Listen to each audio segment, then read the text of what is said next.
Good afternoon or good evening, depending on where you might be. My name is Kevin Michael Grace, and this is the Kevin Michael Grace Show. So, I've had a number of comments in the last few weeks, mostly negative, about the production values of this live stream. And, some of them have been addressed. I am out of the hotel in Crazy Town. That dark, depressing place with the terrible live stream or the terrible Wi-Fi. So I have my own Wi-Fi now, and people were saying yesterday that I should have a direct connection, and I insisted that there was no opportunity for a direct connection in my computer. That was incorrect. And for that, I apologize. It's just that the input for the Ethernet cable was hidden, or at least it was to me. With everything else plugged in, I couldn't see it. But I walked over to Best Buy today, and I bought an Ethernet cable. So now I have a direct connection, which should mean, faster throughput, no more buffering if there was any buffering. Now it has become a meme that old people, boomers especially, are useless when it comes to dealing with computer problems. And I had a serious computer problem, which I talked about a few weeks ago when I was in the second of 3 hotels that I stayed in Victoria, where I wasn't getting any sound from the speakers. And, I went into the troubleshooting and it wasn't helping me. And eventually, I don't know, when I moved it to a different place, the sound worked. When I hooked up my computer on Tuesday, or Monday, I guess it was, again, no sound. And this was driving me absolutely crazy, as you might imagine. And so I did some searching on the internet last night, and I found a page, how to turn off HDMI audio. And I finally figured out what the problem was. And this is a fault in Windows 10, it seems to me, or at least a fault in Windows 10 as it applies to Acer computers or similar computers, that the computer was sending the audio to the monitor, and my monitor does not have speakers. It would seem to me to be fairly easy for the computer to recognize that I had external speakers and to default to them. But no, it did not. So I went into Device Manager and I disabled AMD high definition audio device. See, I'd previously unplugged all of the plugs in the back of the computer, and I added them one by one, and I found out a very strange thing, that the sound came out of my speakers just fine, except when I plugged in the HDMI cable so that I could see the monitor, and then that killed the sound. But as I say, disabled AMD high definition audio device, and now I have sound out of my speakers. So my life is well and truly complete. And I used to be quite handy with computers, actually. I remember installing Windows 3.11, which was the first multimedia edition of Windows, because I thought it was thrilling to again have speakers attached to the computer to be able to listen to CDs and the like on them. And this involved flipping a bunch of dip switches. If you ever seen them, they're the tiniest switches in the world, but I managed to navigate through that. I suppose as I've grown older, this idea of plug and play has become more and more important to me, that when I plug things in and they don't work, I become discouraged rather quickly, because when you look at the reasons why something in your computer is not working, the number of variables involved is very large indeed. But I proved that tech-wise, I am not a completely worthless boomer. Let's talk about Billie Eilish. Yeah, she was really bringing the enthusiasm for Joe Biden there at the Democratic National Convention. What was my joke?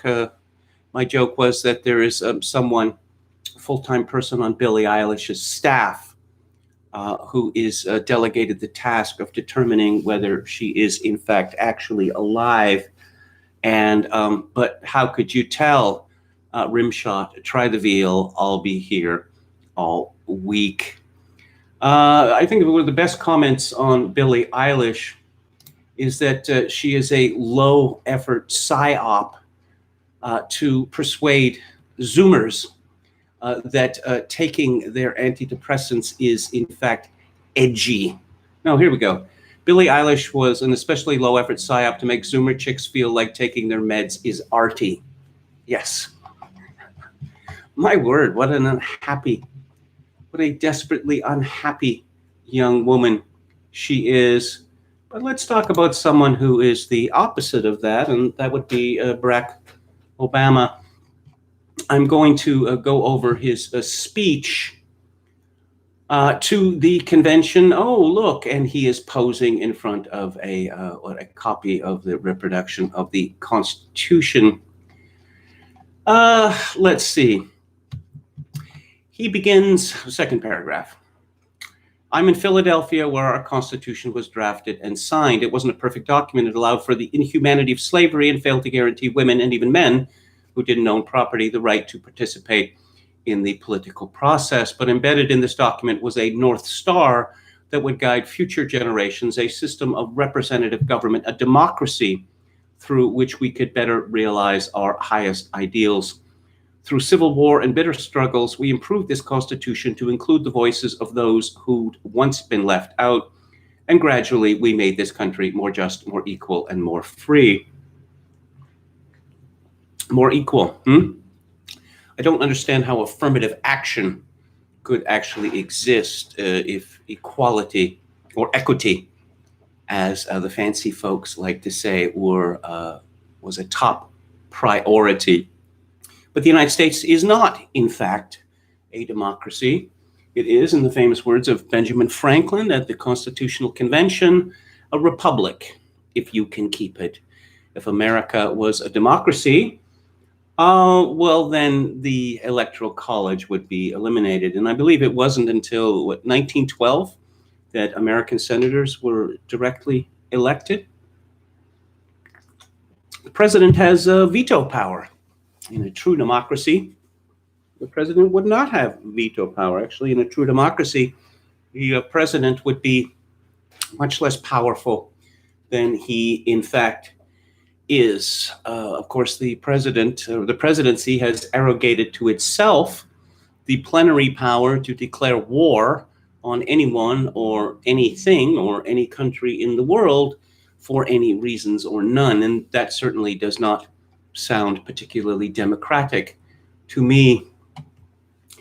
Obama continues, the one constitutional office elected by all the people is the presidency. So at minimum, we should expect a president to feel a sense of responsibility for the safety and welfare of all 330 million of us, regardless of what we look like, how we worship, who we love, how much money we have, or who we voted for.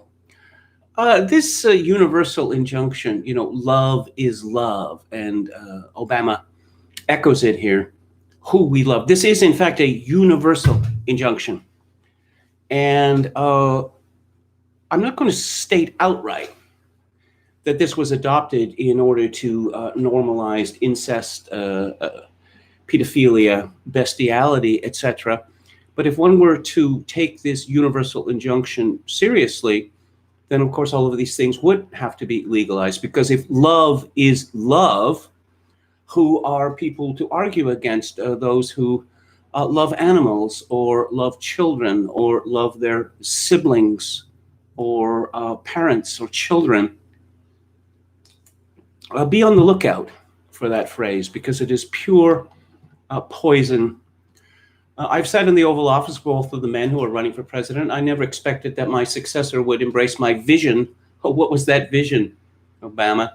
Or continue my policies. I did hope for the sake of our country that Donald Trump might show some interest in taking the job seriously, that he might come to feel the weight of the office and discover some reverence for the democracy that had been placed in his care. Once again, America is not a democracy. It is a republic.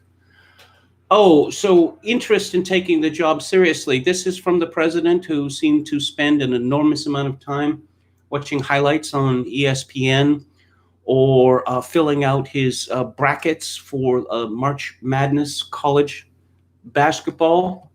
Obama has never been known as a hard worker. So for him to accuse Trump of being lazy is quite rich. But he never did. For close to 4 years now, he has shown no interest in putting in the work. Actually, Donald Trump has been a particularly active president, which is why we hear all the howls from his detractors. No interest in finding common ground. When leftists talk about common ground, they mean leftism. That's what they mean. No interest in using the awesome power of his office to help anyone but himself and his friends. This is a president who's made it a top priority to put Americans first. America first. Not foreigners, but Americans.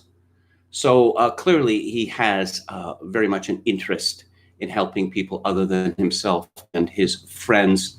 How exactly has being president helped Donald? He's not taking his salary, he's donating that. Becoming president has certainly hurt his business interests, and this is demonstrable. No interest in treating the presidency as anything but one more reality show that he can use to get the attention he craves. Is pretty rich coming from the now Netflix producer, Barack Obama. Donald Trump hasn't grown into the job because he can't, and the consequences of that failure are severe. 170,000 Americans dead. This is Donald Trump's fault, directly. Is it? Did he create the virus in a laboratory? Did he import it from China? Did he sign an executive order stating that no one could be hospitalized or treated for COVID-19? This is an absolutely outrageous statement, and I suspect that it is going to backfire on the Democrats in a very big way. Millions of jobs gone, while those at the top take in more than ever. The reason jobs are gone is because various authorities in the United States, not Donald Trump, governors and mayors, have panicked, have succumbed to blind panic over a disease which is quite lethal to those over the age of 80, not so lethal for those between 70 and 75, and below the age of 70, less dangerous than the flu, actually. Our worst impulses unleashed. Now, what worst impulses would those be?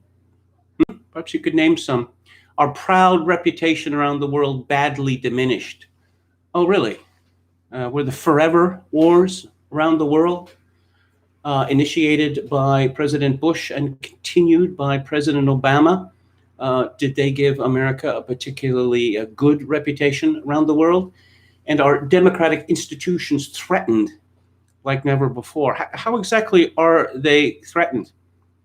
One would think that if, say, the Democrats were so afraid of Donald Trump, they wouldn't have dared to impeach him as they did in the House of Representatives. Now, I know that in times as polarized as these, most of you have already made up your mind, but maybe you're still not sure which candidate you'll vote for or whether you'll vote at all, blah, blah, blah. So let me tell you about my friend, Joe Biden. 12 years ago, when I began my search for a vice president, I didn't know I'd end up finding a brother. Cornball Barack Obama, ladies and gentlemen. Joe and I came from different places and different generations, but what I quickly came to admire about Biden is his resilience, born of too much struggle, his empathy, born of too much grief. Joe's a man who's learned early on to treat every person he meets with respect and dignity. Ha ha ha. Joe Biden is a particularly nasty man, as we've seen many, many times on the campaign trail. This is his third go-round. Living by the words his parents taught him, quote, "No one's better than you, Joe, but you're better than nobody." Did his parents really say that? Because that is, I don't know, that's a crummy maxim. You're better than nobody. It's difficult to understand, and it sort of suggests incoherence at best. Is the view that everyone in America has the same attributes, the same talents, the same responsibilities? Obviously, that is not true. The empathy, again with the empathy, man, this is the empathy election. That decency, the belief that everybody counts, that's who Joe is. When Joe listens to a parent who's trying to hold it all together right now, he does it as a single dad who, et cetera, et cetera. Yes, as the parent of American soldier. He was the last one in the room whenever I faced a big decision. I believe that for a second. He made me a better president. He's got the character and the experience to make us a better country. I suspect that Obama's chief of staff was the last person in the room whenever he faced a big decision. Along with the experience needed to get things done, Joe and Kamala have concrete policies, want to name some, that will turn their vision of a better, fairer, stronger country into reality. They will get this pandemic under control. How? How will they get this pandemic under control? You had a very, very severe lockdown in New York State, and New York State has the worst death toll of any state in the United States, like Joe did when he helped me manage H1N1. Do you really want to talk about that, Obama? And prevent an Ebola outbreak from reaching our shores. They're really pushing Ebola. Not much effort was made to make sure that people suffering from Ebola actually came to the United States. And I think that it's the nature of Ebola and luck that prevented an outbreak from America. They'll expand healthcare to more Americans. How exactly? They'll rescue the economy like Joe helped me do after the Great Recession. Yes, is that what Barack Obama did? He rescued the economy by what? By having the Ben Bernanke helicopter money to the banks. I asked him to manage the Recovery Act, which jumpstarted the longest stretch of job growth in history. This is simply a lie, because the number under Obama's watch, the number of Americans who were in that category of no longer seeking work, they'd given up, reached almost 100 million people. And Biden now sees this moment not as a chance to get back to where we were, but to make long overdue changes so that our economy actually makes life a little easier for everyone. Whether it's the waitress trying to raise a kid on her own, or the shift worker always on the edge of getting laid off, or the student figuring out how to pay for next semester's classes. Oh yes, Barack Obama, champion of the little guy. Joe Biden, champion of the little guy. They're both champions of Wall Street. Barack Obama makes a terrible demagogue because no one for a moment believes he's on the side of the little guy. I suppose Barack Obama, could have made some serious changes to the system whereby tens of millions of Americans gravely get into grave debt because of going to post-secondary education. But no, presumably that would have angered the banks and it would have angered the universities. So no, Barack wasn't going to do that. Joe and Kamala will restore our standing in the world. And as we've learned from this pandemic, that matters. How? How does it matter? Joe knows the world. Well, he certainly knows the Ukraine, and the world knows him. He knows that our true strength comes from setting an example the world wants to follow. A nation that stands with democracy, not dictators. You mean like the military dictator of Egypt? The United States is not supposed to give aid to Egypt. if it has a dictator, but Obama decided to look the other way. I'm not criticizing him for that, because obviously a military dictator is far superior than the Muslim Brotherhood in charge. And of course, let's see, Obama was directly responsible for the overthrow of Colonel Gaddafi, which led to tribalism, lots of little dictators, chaos, open slave markets in Tripoli and elsewhere. Yes, outstanding foreign policy record there, President Obama. A nation that can inspire and mobilize others to overcome threats like climate change, ho ho, very satirical, terrorism, poverty, and disease. But more than anything, what I know about Joe, what I know about Kamala, is that they actually care about every American. And they care deeply about this democracy. They believe that in a democracy, the right to vote is sacred, and we should be making it easier for people to cast their ballots, not harder. No. It should be as easy as it needs to be for people to cast their ballots if they are, in fact, eligible to vote. They believe that no one, including the president, is above the law. Wow, he's really pushing the boat out there. And that no public official, including the president, should use their office to enrich themselves or their supporters. Yeah, like Barack's Wall Street supporters. He was very good to them. No president is above the law. You mean like you, who spied on Trump's campaign using a document which was cooked up by Hillary's campaign, the so-called Steele or Piss dossier? They understand that in this democracy, again with the democracy, the commander-in-chief does not use the men and women of our military who are willing to risk everything to protect our nation as political props to deploy against peaceful protesters on our own soil. Oh, peaceful protesters, are they?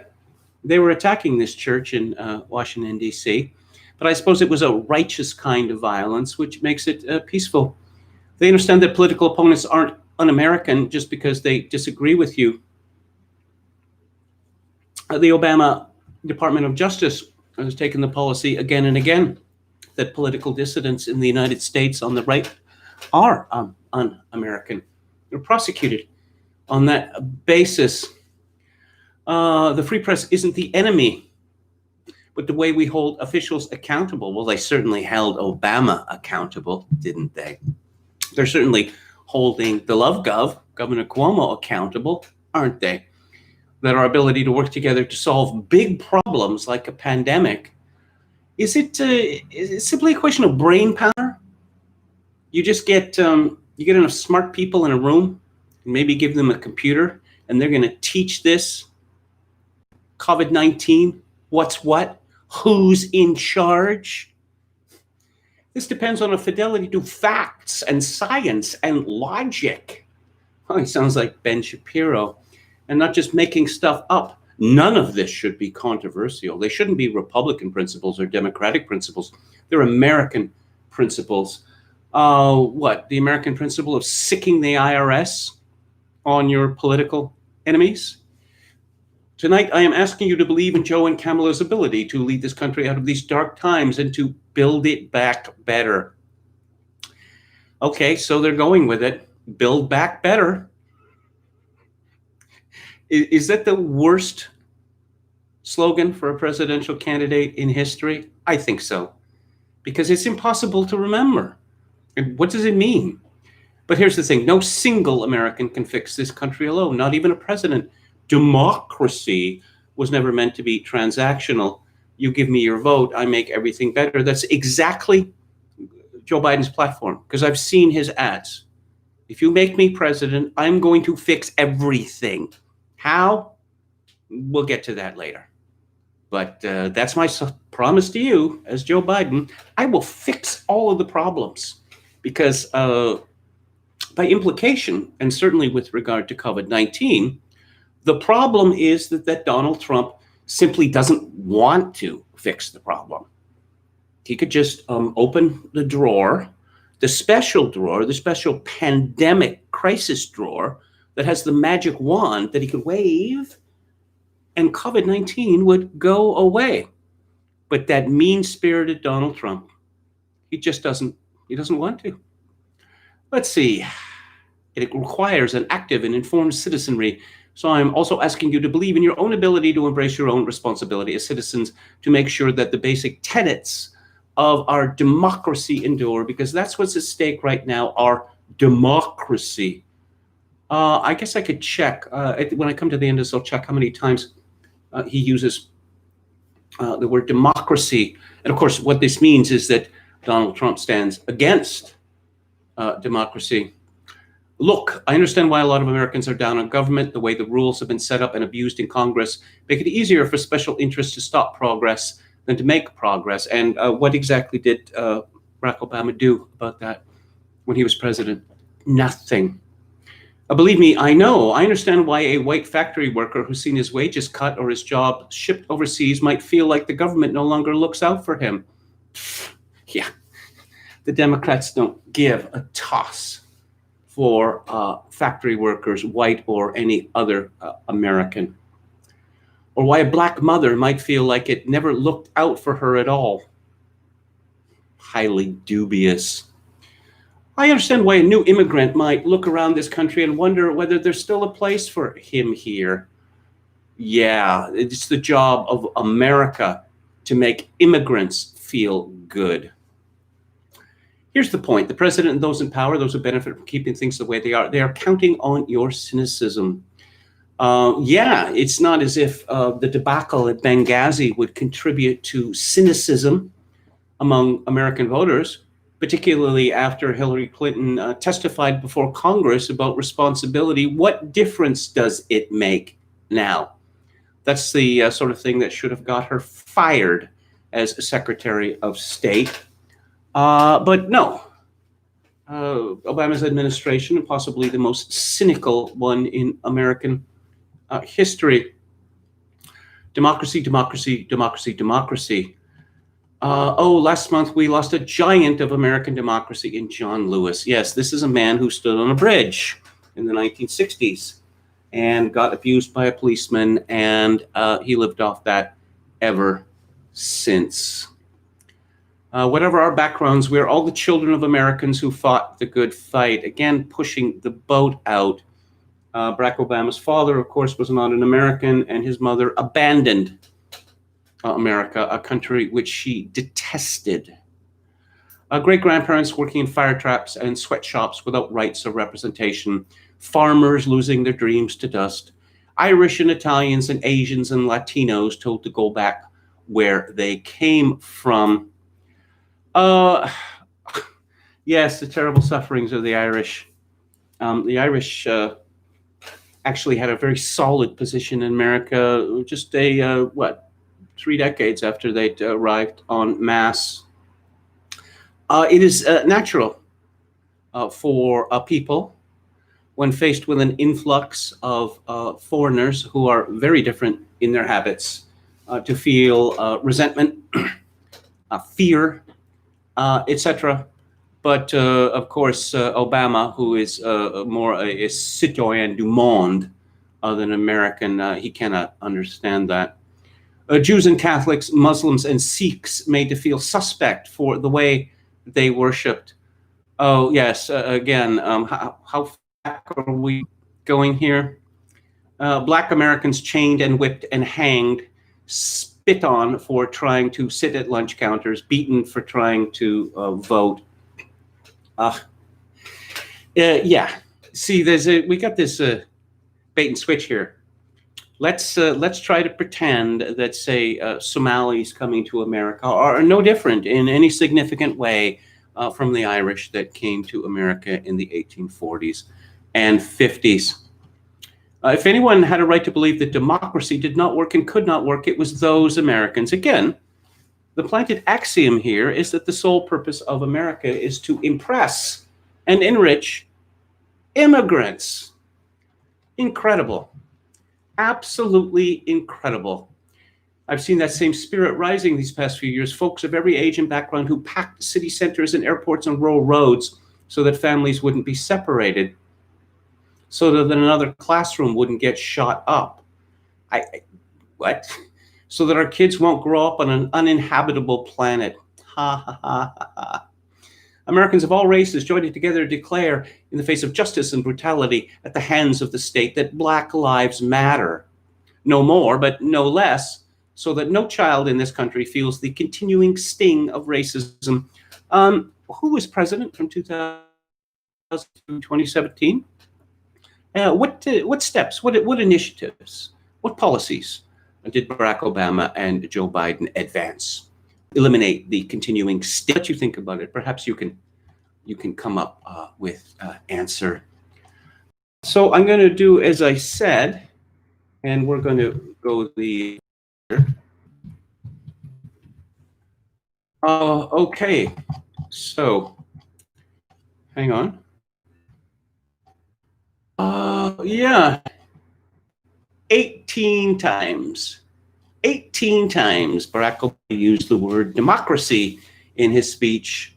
So yes, apparently Donald Trump is an anti-democrat. I guess that's why he, who never run for office before in his announced in 2015 that he was running for president of the United States, despite the scorn, the sneering, the snark of the professional class, because Donald Trump doesn't believe in democracy. It's also some Charles Hurt in the Washington Times summed up the speech this way: 12 years after making history by getting elected America's first actual Black president on soaring voices of hope and change, Barack Obama is back to let you know he is very, very disappointed in you. And this time he is selling grim hopelessness and fear.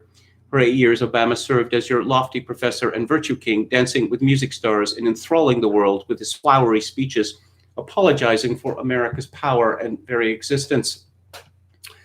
Yes, this is the same guy whose administration launched a spying operation at levels of the federal government into Obama's political enemies in order to cancel a free and fair election. This is from the guy who held extravagant parties inside the White House with the royal of Hollywood and converted his presidency with Netflix and book publishers for sweetheart deals totaling north of $100 million.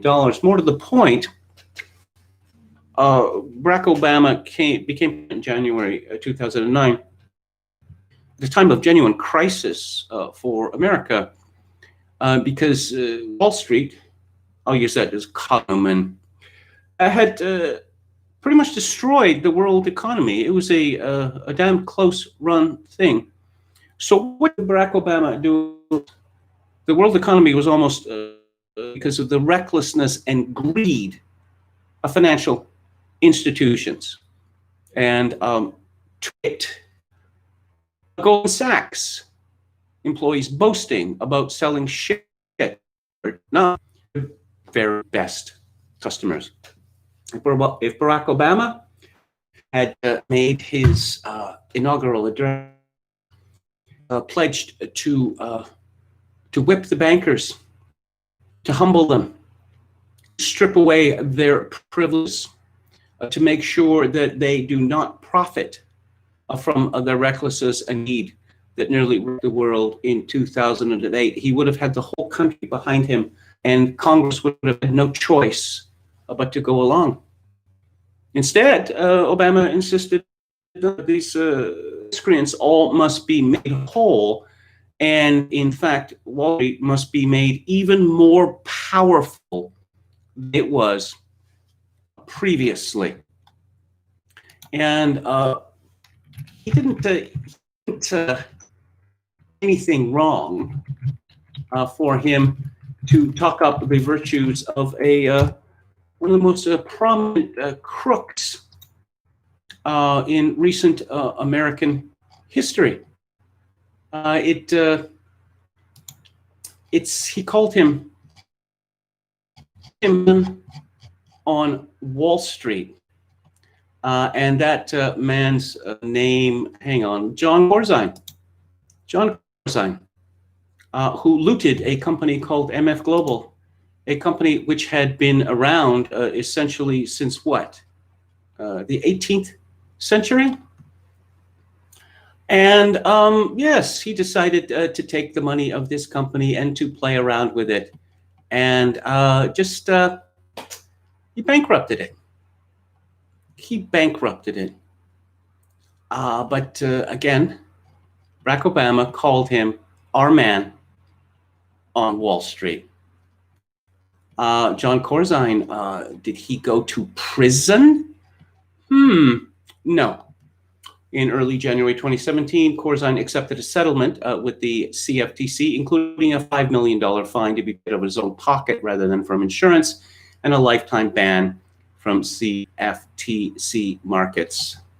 As it turns out, George W. Bush was not exactly the most vigilant president in cracking down on the criminal excesses of Wall Street. But when Obama was president, these prosecutions, they almost stopped completely. Pretty much came to a complete stop.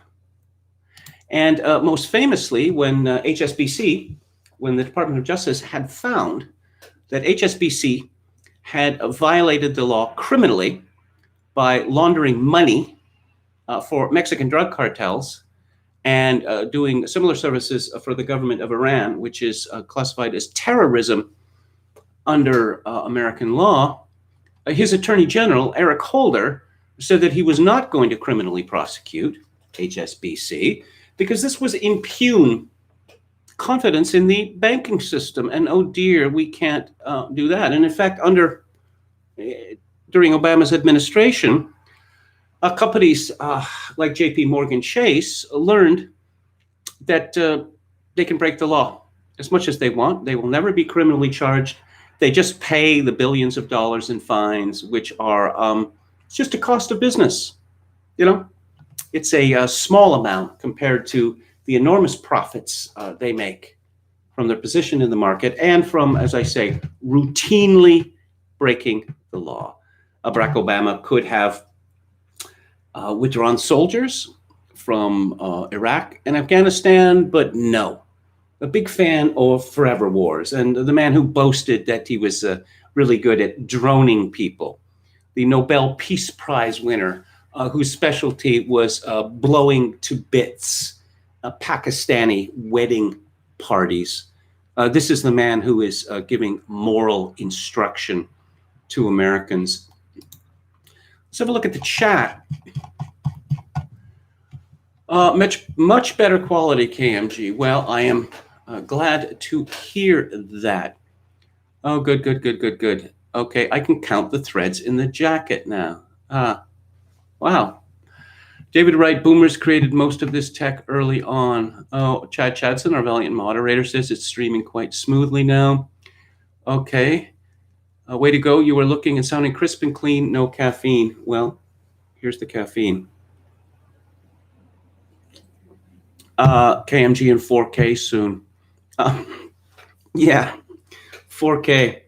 4K is an excellent idea, and it certainly looks great, but I don't know how many times does one have to upgrade one's equipment. Chokerkin 666, Kevin needs roadie, free drugs, and girls. I've never used drugs. As far as girls go, I think that I've had my innings. As they say in England, well, Australia as well. It's a cricket reference. I've had my time. It would be a bit risible now to get back into that game. William Hicks says maybe he should do that 2020 style foggy filter like they used to make Barbara Walters look attractive. They used it big time for Barbra Streisand.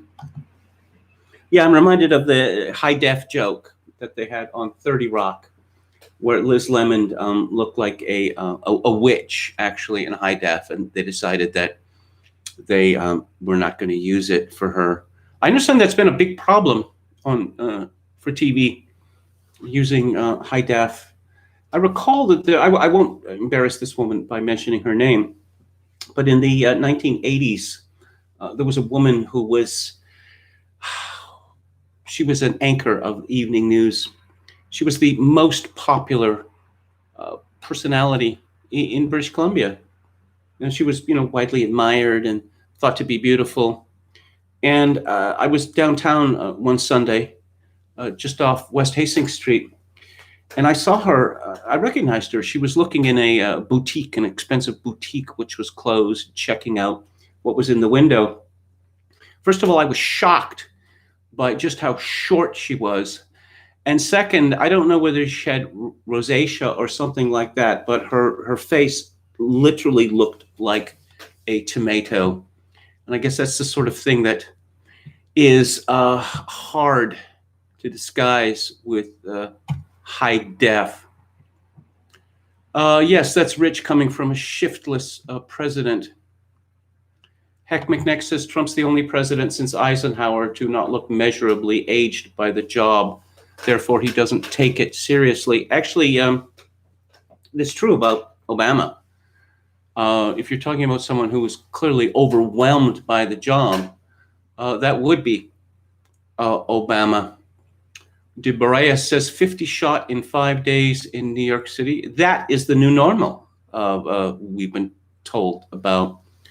Again, from Chokokin 666, Cuomo is not giving the state 1/4 portion of the relief, and he's not releasing any funds till month's end. I'm going to be saying a little more about beloved Gov shortly. Oh, is Biden speaking now? Biden just rambles on incoherently. It's absurd. Let's see. They will control the pandemic with open borders, I guess, says Metal Mike. Yes, of course. Joe Biden's initial reaction was outrage that Trump had closed America to China. Outrage.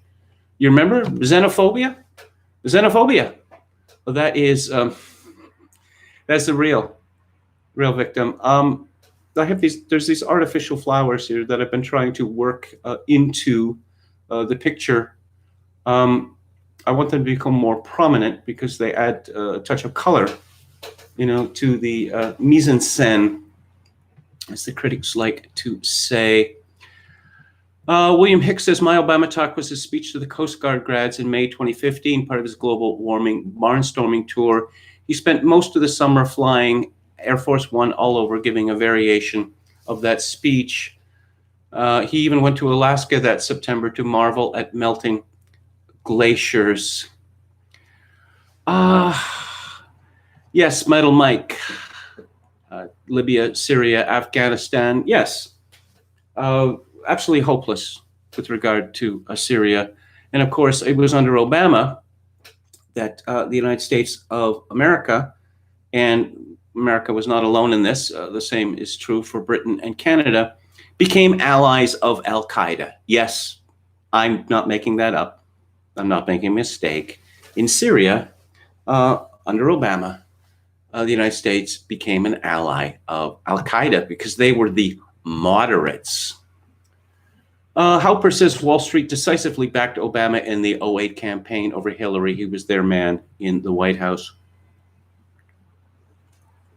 Yes, I can see why, Hillary is rather bitter. Well, one of the reasons why she's rather bitter is that the 2008 nomination was stolen from her. Even before New Hampshire, which is the first primary, the media was, get out of the race, you old bag. Give it up. You've lost. But Hillary won New Hampshire and proceeded to win almost every single primary. And but that didn't stop the demands for her to leave the race. And of course, if America were a democracy, then Hillary would have been the Democratic nominee in 2008. But of course, America is not a democracy. The Bannon thing is fishy. What is it? The Southern District of New York? Anything coming out of the Southern District of New York is fishy. But I don't know. I don't know enough about it to speak. I need data before I can form opinions. Metal Mike says, I'm sure Bannon's arrest was not politically motivated. Well, yes, he ran Breitbart, which is, I don't know, it's not yet a crime, but it probably soon be. Nicole Wallace, this is from Great Lakes Nationalist. I have a hunch that every living former president would speak from the same deep well of despair. Obama's speech shook me because of his despair laid bare. His despair laid bare. Nicole Wallace, Republican, a turncoat. This hysterical woman on what? MSNBC, absolutely useless. She has nothing of value to contribute. Obama is, what do I think of when I think of Obama? Keep on trucking, whatever, something like that. This guy doesn't seem to care about very much at all. Let's see. Dramaris says, in a perfect, more affordable world, I'd give KMG an unlimited production budget, but then again, I don't think he'd be able to take real person assistance. I don't know actually what that means. I'm reminded that Charlie Brooker, who began as a satirical writer, and then he started doing these specials on the news for the BBC. And then he came up with Black Mirror, so everyone knows who he is now. I remember following his career on TV, and we're going back over a decade, that obviously he'd been given some very, very serious talking to about, his hair and his weight, and especially his teeth, that I think they've made it clear to him that if we're going to keep putting you on TV, you are going to have to get much better looking. But of course, men and women do not get better looking as they grow older. They get worse looking. And the older you get, the uglier you get. Halper, what capital is Wall Street holding up its end of the Faustian pact with the Alinskyite president? Yes, as I've said before, there's not much point in thinking of the Democratic and Republican parties as being enemies, or likewise the Liberal and Conservative parties in Canada, or Liberal and Labour in Britain, because they are all members of the government party. William Hicks, Kevin, you have to pretend that Obama wasn't president. Even when he was in office, he would act as if he was observing from afar, a mere spectator. Yeah. No, really, he really gave the impression of being incredibly detached. Metal Mike says Bin Laden didn't use his wives as shields. There was not a shootout. Another chopper crash, did not crash. His body was buried at sea, no sea around. It was at that point, I forget which year it was, that Bin Laden was killed, that every statement put out by the United States government was contradicted at least once and sometimes twice. And it was that point I decided to stop believing any pronouncements made by the American government. A Japanese peace lily will help with your fresh oxygen, says Heck McNeck. All right. Lose the waste bucket, though, KMG. It's not what it is, but yes, I will deal with that then. It's actually a laundry hamper, but I'm using it for a different purpose, not for waste. Great Lakes Nationalist says, Size E Cup just announced her vote for Biden. What happens to these donor class stooges if Trump wins? I suspect a lot of them are going to lose their jobs. Size E Cup, well, she's a principled conservative, is she not? So yes, I'm very much enjoying this, just as a great many illegal immigrants to the United States have, since Trump became president, decided to self-deport. A great many of the worst people in the Republican Party and in the conservative movement, so-called, have decided to self-deport. It's all part of the great realignment. Brandon Smith says, show them the man and they will show you the crime who retroactively committed by changing the laws ex post facto. Tom Anderson says, big SE Cup fan me. Well, I would say that she has no talent, but as the MC says in the penultimate scene of the Stanley Kubrick film, Paths of Glory, with regard to the singer, that she has no talent, but perhaps a little natural talent. Duboria says the only reason why Obama's speech is credible is because he suffers from mythomania. He is truly a compulsive liar. Tom Anderson says, KMG, who's going to win, Alzheimer's Joe or Orange Hitler? I think that Trump is going to win. The presidential campaign has not really started in earnest. I guess it's still true enough that Labor Day is really the start of the real campaign. You could see with Obama's speech, peaceful protesters, that the Democrats were in 1972. They were said to be the party of acid, amnesty, and abortion. Well, I suppose you could come up with a similar alliteration for the Democrats in 2020, because they're the party of insurrection and sedition. Okay, so something else happened last night. Oh, according to NBC News, Senator Kamala Harris of California officially became the Democratic Party's vice presidential nominee, making history. Historic drink, as the first Black woman and Asian American on a major party's presidential ticket. Harris, the child of Jamaican and Indian immigrants, this is weird because it was black, black, black, black, black, but now she's been nominated for vice president. Oh, they're really touting the Indian Asian half, which is, she is more Tamil than anything else. A Tamil Brahmin, by the way. In an impassioned live speech from Joe Biden's hometown, Wilmington, Delaware, Harris took stark aim at Trump, painting him as an incompetent chaos creator, all while deftly weaving in details from her barrier-breaking biography. Yes, 2 college professors, just parents, just like Pete Buttigieg. Yes, lots of barriers there to break, lots and lots of barriers there to break, because the daughter of 2 college professors, who is, I guess, officially Black, and of course, everyone in America is, officially and otherwise, has been looking for opportunities since she actually returned to Canada returned to the United States from Canada, to not give a chance to this poor daughter of 2 PhD immigrants. I've fought for children and survivors of sexual assault, she said. I've fought against transnational gangs. I took on the biggest banks and helped take down one of the biggest for-profit colleges. I know a predator when I see one. Oh dear. Hasn't Joe Biden been accused of sexual assault? You really want to bring this up?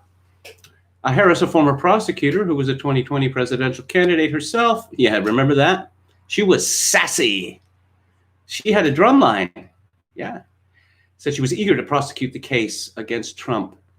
Yeah, they're going to run on Trump being a criminal, because obviously the people who hate Trump are going to lap this up.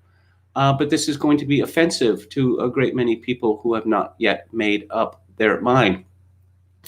Because remember Russiagate? Russia. And then here's the bill of indictment. Where's Russia? Ukraine. They're not the same country anymore, right? What happened to Russia? It just disappeared.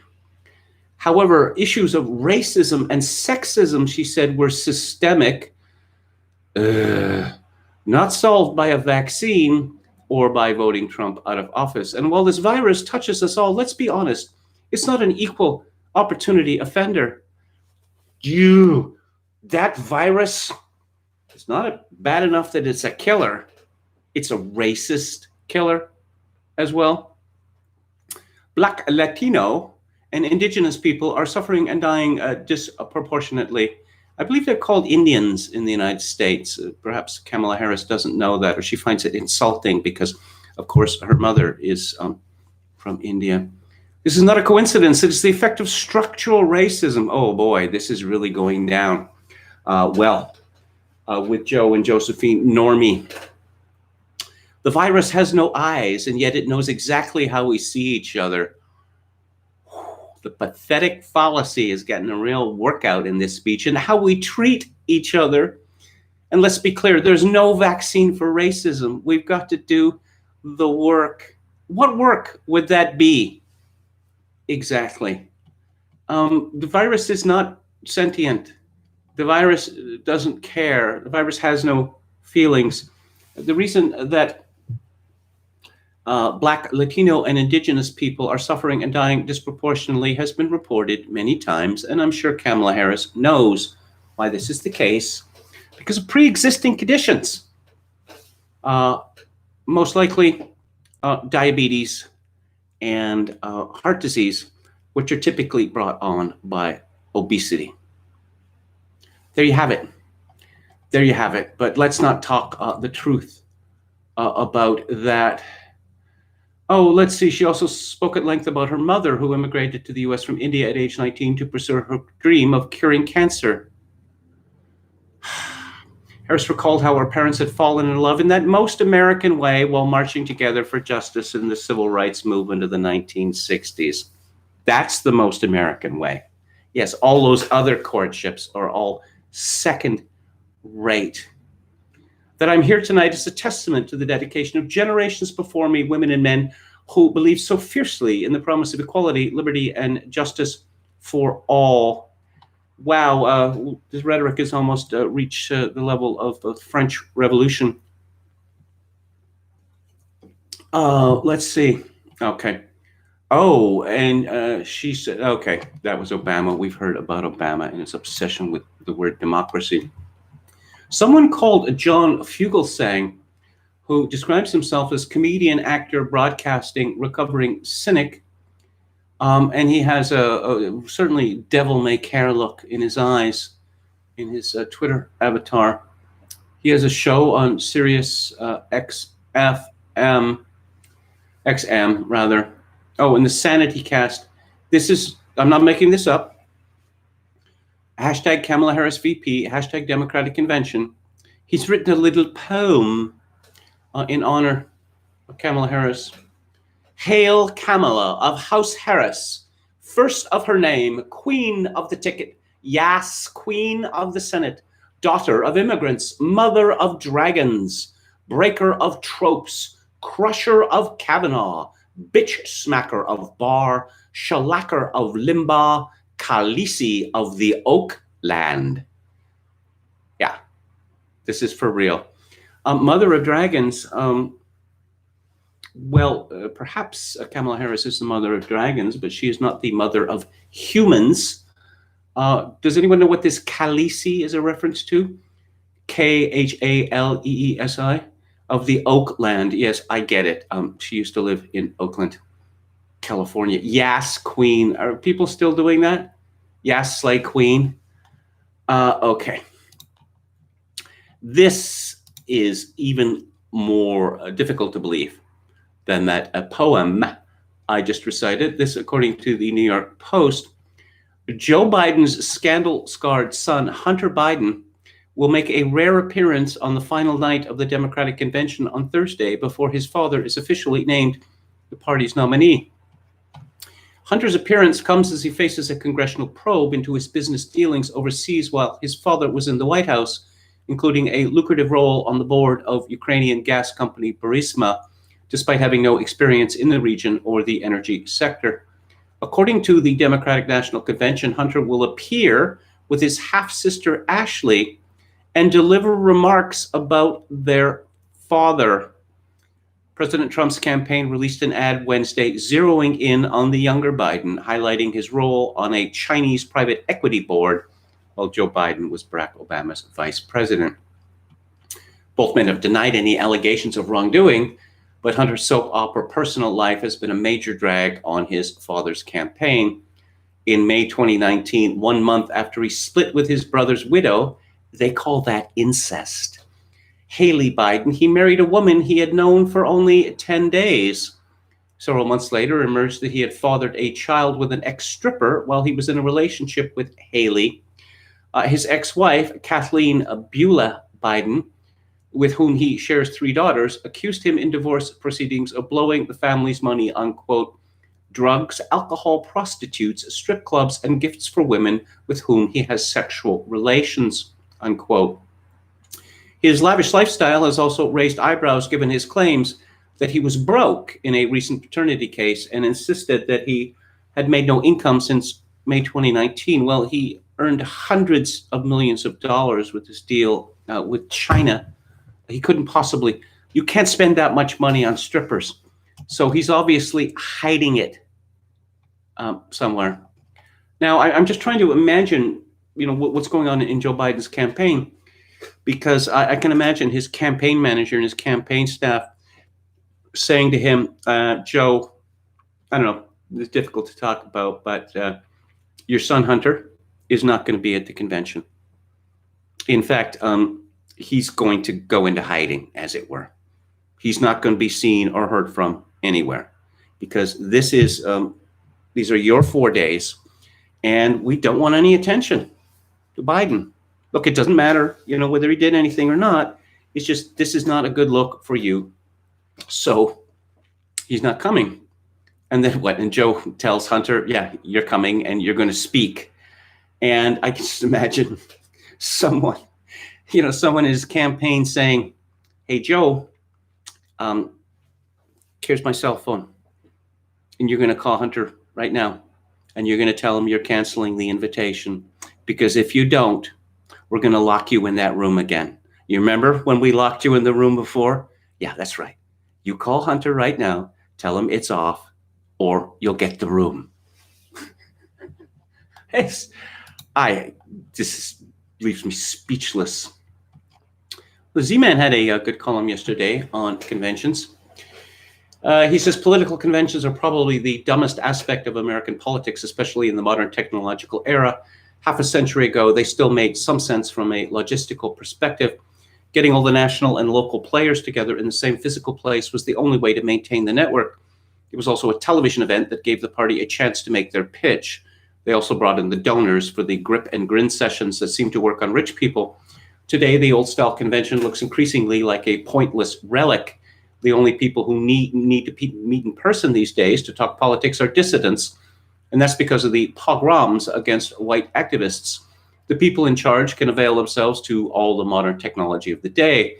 As far as a television event, the convention looks ridiculous to most modern people. It's like watching a movie from the 1970s where people are using payphones and wearing suits on airplanes. The parties stick with them mostly because politics is a risk-averse game. These days, every campaign has pollsters and consultants telling the campaign what to do. Inevitably, they say the same things over and over, as that is the low-risk strategy for the consultants and pollsters. If the campaign does the normal stuff and fails, the candidate gets the blame. If it succeeds, then it proves the tried and true methods work. That's why the parties stick with the convention format. As silly as it all is, the convention does offer some insights into what is happening behind the scenes of the party. That was clear on day 1 of the Democratic virtual convention, now in day 3. The people hired to produce it were not creative whiz kids given the challenge of creating the first virtual convention. Instead, they hired people who make corporate videos and infomercials. Anyone who has had to consume corporate video saw the fingerprints on day 1. That tells us the people running the DNC and the Biden campaign are just as old in their thinking as the people running the party. Joe Biden, 77, Nancy Pelosi, 80, and Chuck Schumer, 69, hit middle age before the typical voter was born. They were set in their ways before the first ISP came into operation. They are analog people living in a digital age by avoiding anything new and different. This virtual convention was made for people who put their face right up to the screen in a Zoom session. Thus far, the convention tells us there is a serious rift between the young woke crowd and the old guard. The choice of speakers to highlight is the tell. They featured the genocidal Andrew Cuomo and Obama's Wookiee on the first night. They gave Bernie Sanders a few minutes and a canned speech. The Bernie wing is not happy, which is why they are rioting in their strongholds. So using the first night to remind them who is still in charge of the party was a message. Maybe the most amusing part of the show thus far was the angry guy routine done by Andrew Cuomo. He did his thing sitting at a desk like a corporate CEO addressing the company by video conference after a big round of layoffs. The point was to be inspirational in a tough time, but instead it was angry and bitter. The only thing missing was a threat that if morale did not pick up, the beatings would continue.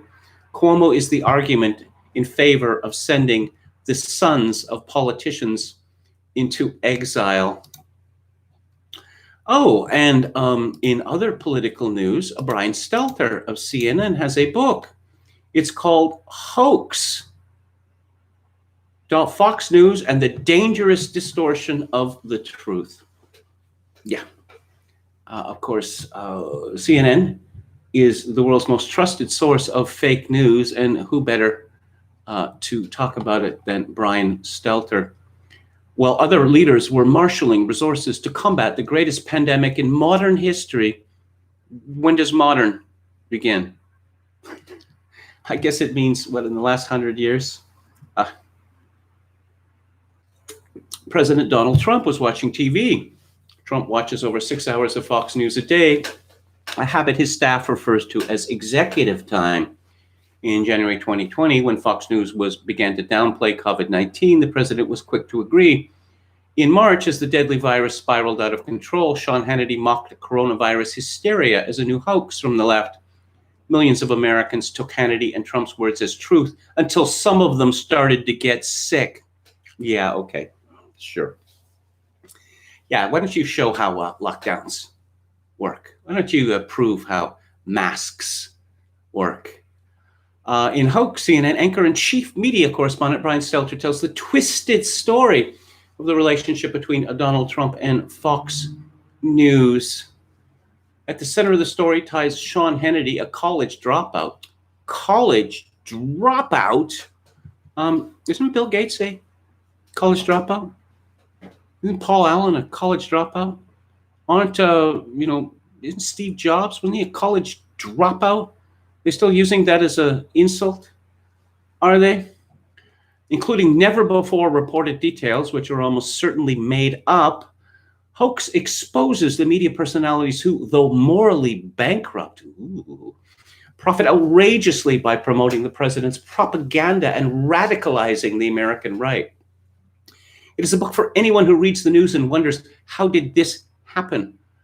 Well, how it happened is because journalists decided that they were really in the agate prop business. Oh, this is a reference here.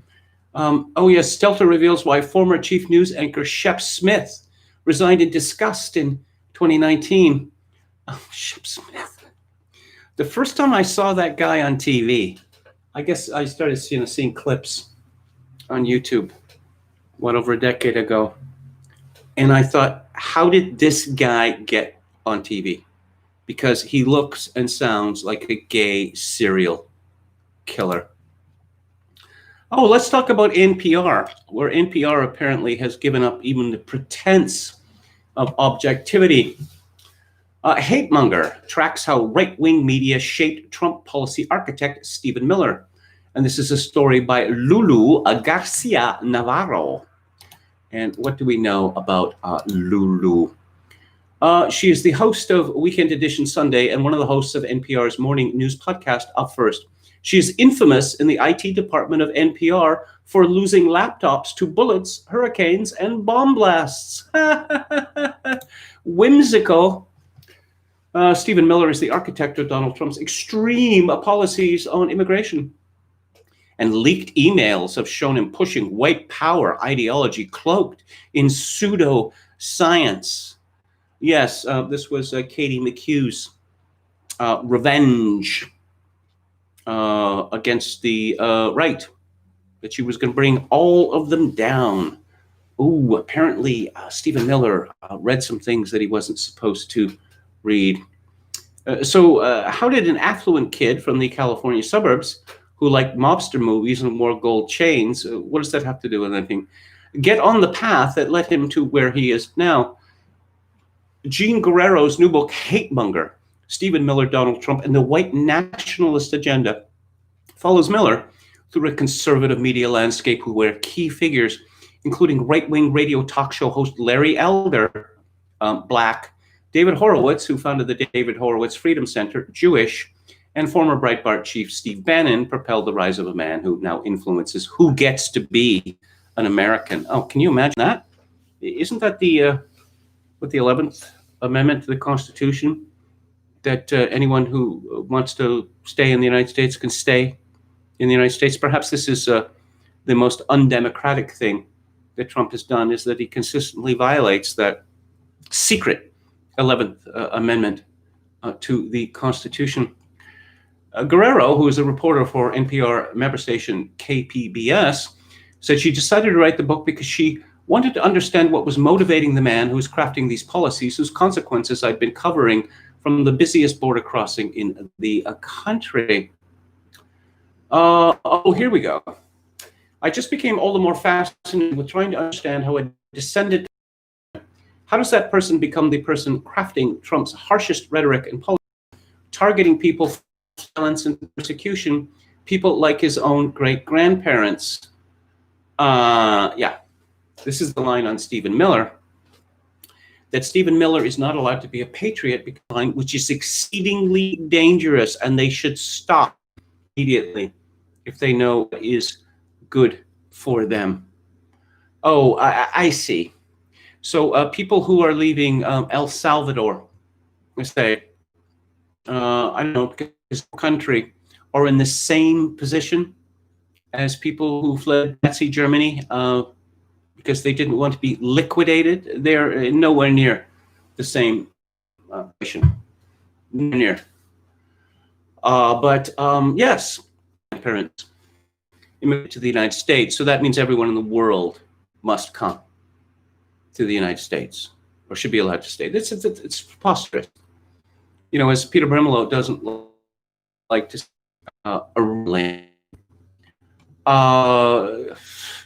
Stephen Miller abuse. I think he's quite an admirable man. Oh, who will save New Yorkers? Who will rid New Yorkers of their turbulent gov, dishing it 24/7? This is from CNBC, and again, I could hardly believe it.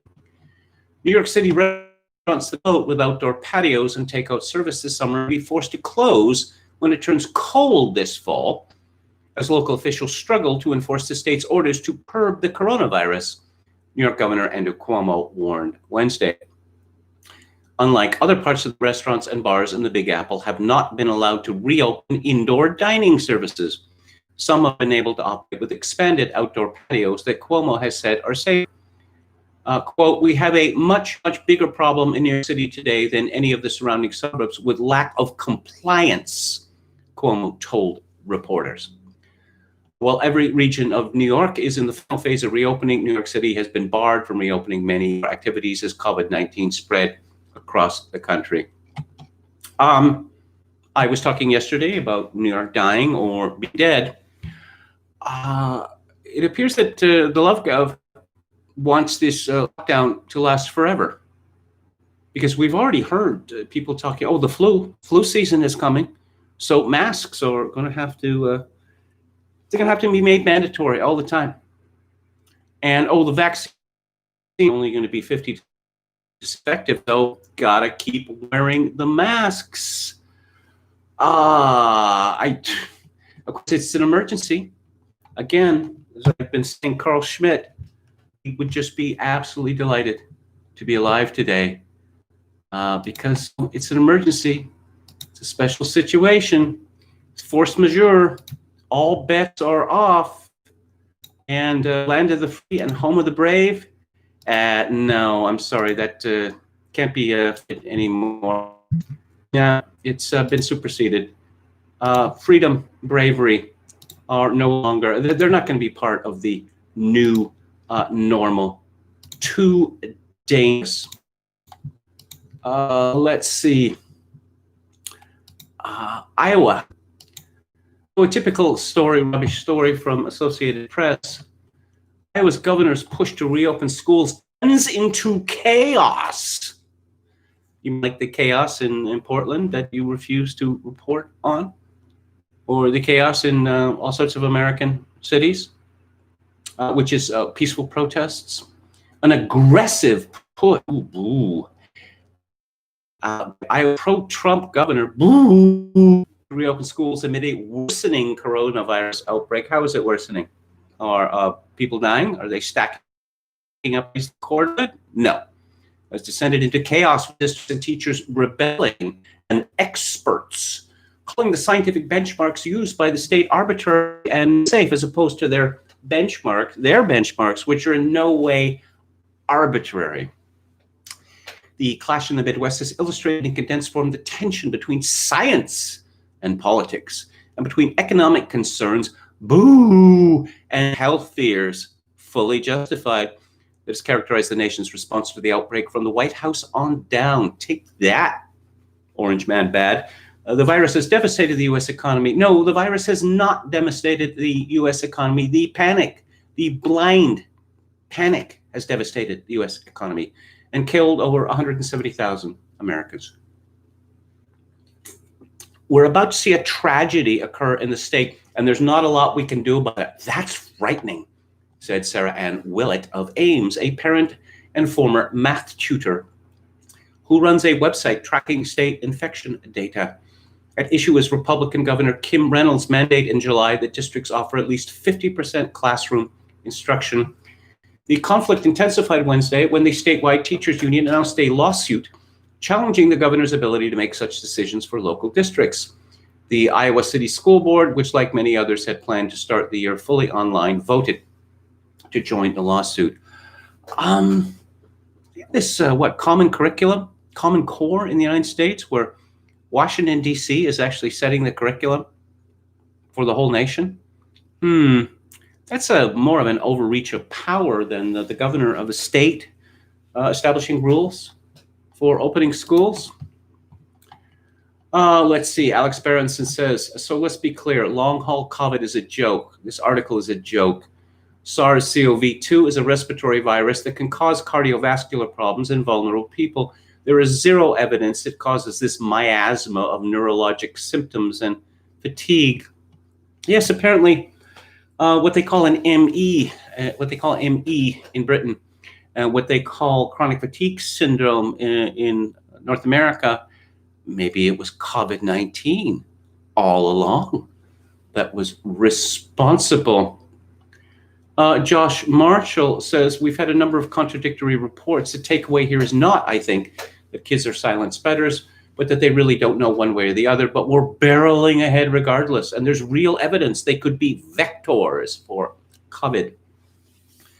Barrison responds, the evidence is pretty strongly that they aren't silent spreaders. Two, unless they're hanging out at nursing homes, who cares?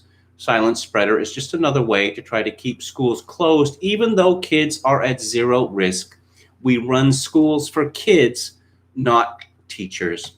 Teachers have jobs to do. And like all jobs that cannot be performed exclusively at home, those jobs carry a small risk of SARS-CoV-2 infection and a tiny risk of serious illness. This has always also been true of influenza, but no one ever cared. Do your job or find another.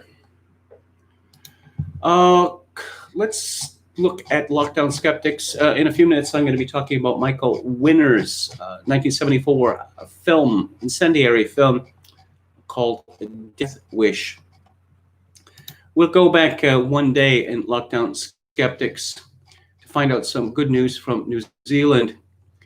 Congratulations are due to Andrew Borrowdale, a Kiwi lawyer who brought a judicial review against the New Zealand government, alleging, among other things, that the restrictions introduced by the Director General of Health on March the 26th were unlawful. The High Court released its judgment today and found that, at one point at least, Borrowdale is correct. The announcements had the effect of limiting certain rights and freedoms affirmed by the New Zealand Bill of Rights Act 1990, including, in particular, the rights to freedom of movement, peaceful assembly, and association. While there is no question that the requirement was a necessary, reasonable, and proportionate response to the COVID-19 crisis at that time, the requirement was not prescribed by law and was therefore contrary to Section 5 of the New Zealand Bill of Rights Act. I like that final sentence. Toby Young says, no question, indeed. Needless to say, the New Zealand government has since passed a law prescribing the draconian rules, so any attempt to JR, the present restrictions would probably fail. Nonetheless, Borrowdale has scored a significant victory, showing that for 9 days at least, St. Jacinda Ardern was in breach of the New Zealand Bill of Rights. There's a good piece by Telegraph's Jeremy Warner on the hapless fools running the country. In Plato's The Republic, Socrates describes a ship on which the sailors mutiny and try to pilot the vessel with no knowledge of the year and seasons and sky and stars and winds and whatever else belongs to a pilot's art. Success on this ship of fools is defined not by having the skills to navigate the vessel, but only by the ability to persuade others that such skills aren't actually necessary and that the job can be done regardless. The story is intended as an allegory on the downsides of democracy, of the danger that in such a system of government, ignorant fools elect persuasive fools and are then led to ruin. After the government's latest shambolic COVID-related failing, it seems an appropriate description of today's political leadership. I've used it before, admittedly, but make no apology for repetition. No doubt much of the blame for the myriad misjudgments lies with the incompetence of the public sector and its accompanying quangocracy. Quango is a sort of a old name for what we call now NGOs. The latter seemingly deliberately created to absolve the politicians from responsibility for day-to-day management. However, the fish rots from the head. Buck passing is itself a symptom of poor leadership. Yes, the experts told me to do this is never a valid excuse. Never. And in insurrection news, Lori Lightfoot, the scariest, well, certainly scariest looking public official in America. This is from the Chicago Tribune. Mayor Lori Lightfoot defended the Chicago Police Department's ban on protesters being able to demonstrate on the block where she lives, telling reporters Thursday that she and her family at times require heightened security because of threats she receives daily. Lightfoot refused to elaborate on the specific threats, but said she receives them daily against herself, her wife, and her home. Comparisons to how the police department has protected previous mayor homes, such as Rahm Emanuel's Ravenswood residence, are unfair because this is a different time, like no other, Lightfoot told reporters. I think that the residents of the city, understanding the nature of the threats that we are receiving on a daily basis, understand I have a right to make sure that my home is secure. I guess no one else in Chicago has that right, or certainly not the right to have their businesses secure, because that's property. And as we have learned this year, property is, well, it's almost contemptible. The idea that public resources would be spent in order to safeguard property. I mean, it's such a repugnant notion, unless, of course, it's Lori Lightfoot's property. Zero Hedge reports San Francisco's cops aren't waiting around to be defunded. They're leaving en masse. According to the San Francisco Chronicle, 23 officers resigned during the first 6 months of the year, with many resigning even before Floyd's murder. Most expect that another wave of resignation, spurred by the protests and widespread anti-police sentiment in the deep blue state, will spur even more officers to leave. This horrific video in the New York Post of a retired NYPD sergeant attacked in Garment District beatdown caught on video. The suspect, whom police sources have identified as Master Jaden Roman, one word, Masterjadin. Yes, he throws a bottle at the retired officer. The man charges at Roman, who manages to wrestle the NYPD veteran to the ground and land more than a dozen punches to his head.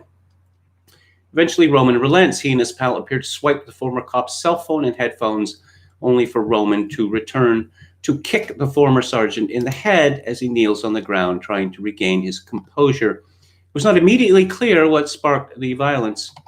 Roman of Canarsie has been accused of aggressive panhandling and was slapped with a desk appearance ticket, police sources said. Aggressive panhandling, not assault and battery, but aggressive panhandling. Several onlookers watched idly as the man was beaten, with one bystander in the deli coming out to offer the former cop a napkin to wipe his face after the ordeal. Again, from the New York Post, Sweden's top infectious disease expert has resisted recommending face masks for the general population, arguing it's very dangerous if people believe the coverings alone will stop the spread of the coronavirus. Anders Tegnell, chief epidemiologist at Sweden's public health agency, has repeatedly expressed skepticism that face masks will control virus outbreaks. It is very dangerous to believe face masks would change the game when it comes to COVID-19, he said. He noted that countries with widespread mask compliance, such as Belgium and Spain, were still seeing rising virus rates. Face masks can be a complement to other things when other things are safely in place, he said. But to start with having face masks and then think you can crowd your buses or your shopping malls, that's definitely a mistake. And of course, Sweden has determined that face masks are not going to be made mandatory. He said that the evidence of the effectiveness of face masks was astonishingly weak. I'm surprised that we don't have more or better studies showing what effect masks actually have. Delta bans Navy SEAL who shot bin Laden. This is from the Washington Times. Former Team 6 member Robert O'Neill wrote Thursday on Twitter that he had been banned for posting a since-deleted photo of himself on a Delta flight without a dumbass mask, saying he wasn't wearing one because I'm not a pussy. That caused Delta to ban him. He said, I just got banned from Delta for posting a picture. Wow. Don't mock the masks. Don't mock the masks. The masks they're sacred. And it's a taboo. It's a taboo to mock them, and it's certainly a taboo not to wear them. Apparently Donald Trump had some kind words for supporters of QAnon, which of course precipitated, hysteria. Pretty much everything Trump says, including pardoning Susan B. Anthony. That hysteria. Susan B. Anthony didn't want to be pardoned? I mean, what's wrong with you? Or you're like a deadbeat dad who brings a puppy to children that he neglects and doesn't pay for. And yeah, bonus, the children are allergic to dogs. Yeah, they're actually saying this. Okay, before I talk about cuties or mignons, here's the bogus story of the day from the Daily Mail. James Blunt has admitted he previously contracted sailor's disease, scurvy, after only eating chicken and mince for 8 weeks straight. The Dr. 46 said the decision was born out of principle because he was surrounded by vegetarians. Is this person, James Blunt, the singer, he's never heard of multivitamins? I presume they have multivitamins in Britain. You just take a pill a day, and then you're not going to suffer from any deficiency diseases. But in any event, fresh meat has been known to be a prophylactic against scurvy since roughly the year 1800. Roald Amundsen, who was the first man to transverse the Northwest Passage and the first man to the South Pole, he learned this from the Eskimos, that fresh meat kept people healthy. And in the latter stages of his conquest of the South Pole, his crew lived largely on fresh dog meat. Amundsen, however, would not eat, and he would eat. The Eskimos didn't eat them. Amundsen was a great man. One of the things that made him great is his willingness to learn from any source. And who is best adapted to living in Arctic conditions? Well, the Eskimos are. They thrive in these, and white men had perished miserably, like Sir John Franklin's expedition.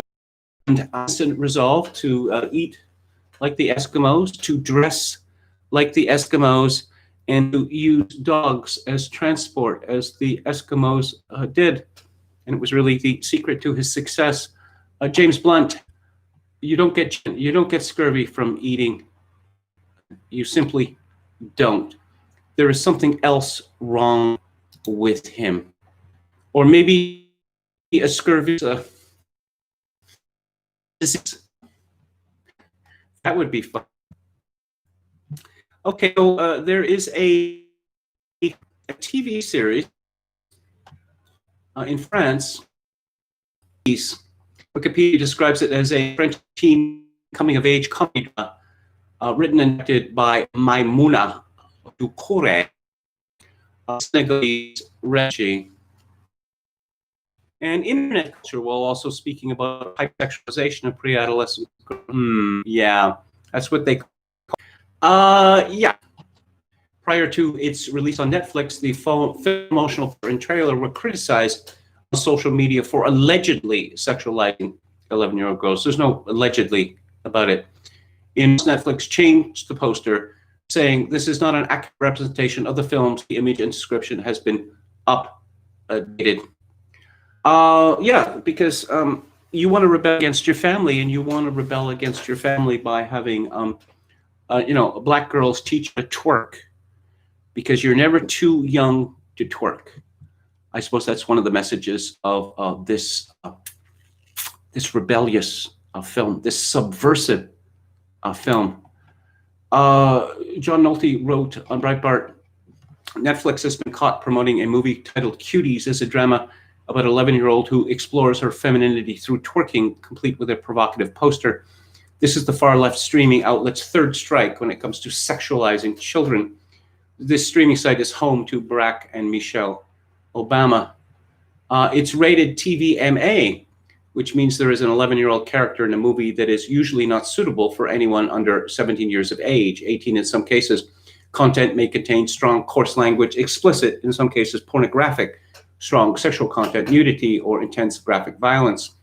According to the Daily Mail, the theatrical release earned an NC-17 rating, which means no children under 17 are allowed into the theater, even if accompanied by a parent. The movie's protagonist is 11-year-old Amy, a Senegalese Muslim girl who joins a dance group. She's portrayed by Fathia Yusuf, who's 14 now and is likely 12 or 13 during filming.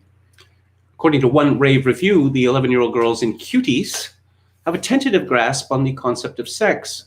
They theorize that oral sex involves a man's penis filling up a woman's entire body, and they know that condoms have something to do with AIDS, but they're not quite sure what. But what they know with certainty is that sexuality is a girl's key to attention and power, and they know that power is something they want. Amy, who's 11 years old, impresses them with an audition. She has a secret weapon, a particularly risque dance move that involves humping the floor. Not even the Cuties have dared to be that sexual before. The script perfectly captures that preteen desperation to fit in, which so many girls understand to mean to be sexy. With the daily barrage of hypersexualized women in media, how can you blame them? Amy's goal is not to have sex with men. Again, she barely understands the mechanics of sex. It's to win the approval of her classmates. Netflix promotional poster features 4 prepubescent girls with bare midriffs in provocative poses wearing short shorts, which is something quite different from the original French poster. I have seen the original French poster, and it has the blonde girl wearing a bra outside of her clothing. No, nothing provocative or sexual about that. Apparently, after an online uproar, Netflix changed the description. Its original description was Amy, 11, becomes fascinated with a twerking dance crew. Hoping to join them, she starts to explore her femininity, defying her family's traditions. And they changed that later. 11-year-old Amy starts to rebel against her conservative family's traditions when she becomes fascinated with a free-spirited dance crew. Nolte asks, can we draw the line at exploiting little girls, 11, 12, 13-year-old girls? Well, apparently not. And keep in mind that an 11-year-old girl is in the 5th grade. In the 5th grade. Nolte says, this is not the first time Netflix has pimped little girls to the naked under the raincoat crowd. Remember Baby, the story, the series that glorified sex trafficking of 15-year-olds? Then there was the movie Desire, which Netflix streamed, even though it featured a scene in which a preteen girl is depicted masturbating herself to orgasm. I've talked about QAnon in the past. When we talk about QAnon, I suppose people mean different things. I'm not a believer, if you will. But I will say this, look, there's no question in my mind anymore, no question in my mind that the elite has decided to normalize a sexual activity between adults and children. Yes, children. An 11-year-old is a child. An 11-year-old is not even an adolescent. They've decided to normalize this. And again, we see every company promoting, if you look at dolls, or for children now, Bratz dolls and the like. The message is that if you don't want to be a social outcast, it doesn't matter whether you're 8 or 9 years old, you have to dress like a whore, like a sex worker. Sorry. Let's see. Tomboy Footjob says, points out that Reddit has issued an instruction: do not post any imagery from this show which sexualizes children. Anyone posting images or videos sexualizing children will receive permanent bans. Netflix may allow this crap. 4chan does not. And apparently, yeah, don't beat up on Netflix, because what cancel Netflix has been trending all day long. And just very briefly, before I get into the book club, again, with the sexualization of children, this is from Fast Company: sex lies and video games inside Roblox's war on porn. Roblox is waging a technological shadow war against condo games, digital sex parties where kids act like adults. With more than half of Americans under 16 playing Roblox, can the company regain control of its own platform? And there's a certain, let's say, ambiguity to this story, that children are going to do what children are going to do. You know, children are going to find this stuff. So is there any point, really, in trying to ban it? Yeah. And you can see where this is going. You can see where it's going. So let's talk, let's go to Theater Thursday, and let's talk about Death Wish, which is a 1974 film. And it was directed by Michael Winner, who was a journeyman director, I suppose you could say. He was also, according to Wiki, a restaurant critic for the Sunday Times. He was a Jewish man. He went to Downing College, Cambridge, where he read law and economics. He started making travelogues in the 1950s, and then was working on low-budget films. He moved his way up in the world, and in the 70s formed an alliance with Charles Bronson, which, of course, certainly paid off in Death Wish. Shadow's Land, The Mechanic, Scorpio, The Sentinel, that's a much beloved horror film. A remake of The Big Sleep, Death Wish 2 and Death Wish 3. Is it Death Wish 3, the one that has Charles Bronson, which is the one which has him with an actual machine gun, a heavy machine gun, where he's just killing everything in sight, and he's holding the barrel. He's holding the barrel of a heavy machine gun. And I saw this and I thought, all the flesh from his hand, it would all be burned off. But the Death Wish movies got progressively more ridiculous. What is really impressive about the first Death Wish is how sober it is. It's a grim movie about a grim subject. And the subject is crime. Crime in the city, New York City, in particular. It's based on a novel by Brian Garfield called Death Wish.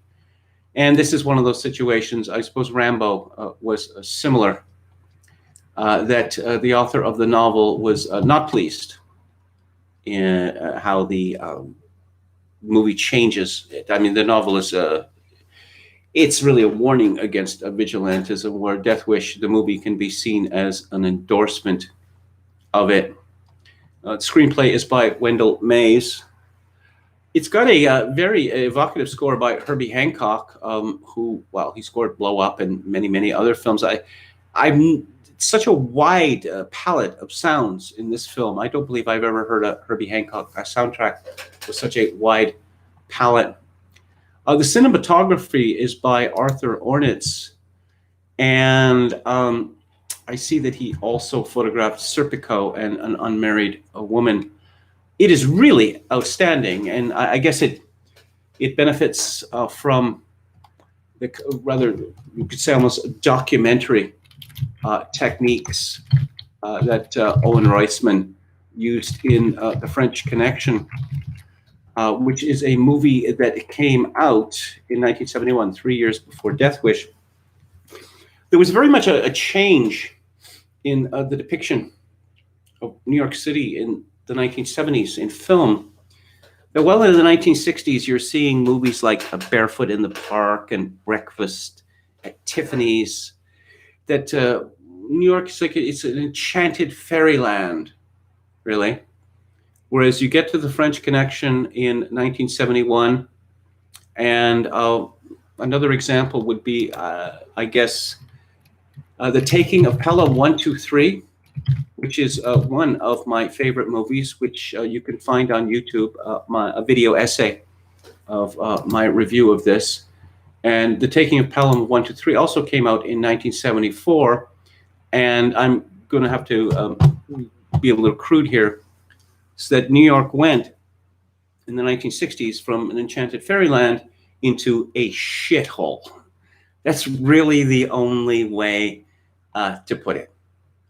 That New York was, why would anyone want to live in New York? That the city was out of control. And crime. And the very strong racial aspect to this. And you see in the infamous rape scene at the beginning of Death Wish, one of my very favorite movie cliches, which is the integrated gang, which features a young Jeff Goldblum in one of his first screen appearances, just as the movie features Christopher Guest, I believe, in his first movie experience.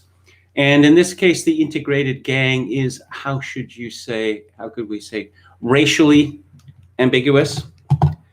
Later, well, you see this reticence about describing the true face of crime in movies, even in Scorsese's Taxi Driver, which came out in 1976. In Paul Schrader's script, the pimp is a black man. And it was made clear to Scorsese, or Scorsese made the decision himself, no, we're not doing that. I don't care what the script said. We're not having pimp as a black man, despite the fact that that is the cliche that everyone knows, and it's a cliche because it is true. But no, later on in Death Wish, it becomes obvious that most of the people that Charles Bronson is killing are black. And there's a very, this is pointed out by a woman in a swanky party that Paul Kersey, our hero, attends, in a rather fabulous split-level pad. And she says that maybe there should be affirmative action for muggers. That's one of the few moments of humor. And Paul Kersey's friend from work finds this a very amusing notion indeed. Yes, affirmative action for muggers. We don't have enough white muggers, so we're going to have to recruit more. Rewatching this film last night, it's a movie I've seen many times, but rewatching this last night, I was really struck by its technical strengths. That I don't believe that anyone has ever called Michael Winner an auteur, but the composition of the shots is outstanding, and as is the cinematography. There are many compositions in this film which are actually beautiful. The opening of the film, which is a kind of prologue, was added afterwards because otherwise we would see very little of Hope Lang, and so they're on vacation in Hawaii, and they're having a great time. And Hope Lang is a very attractive woman. And then we see them on the beach, and well, Charles Bronson wants to have sex with his attractive wife.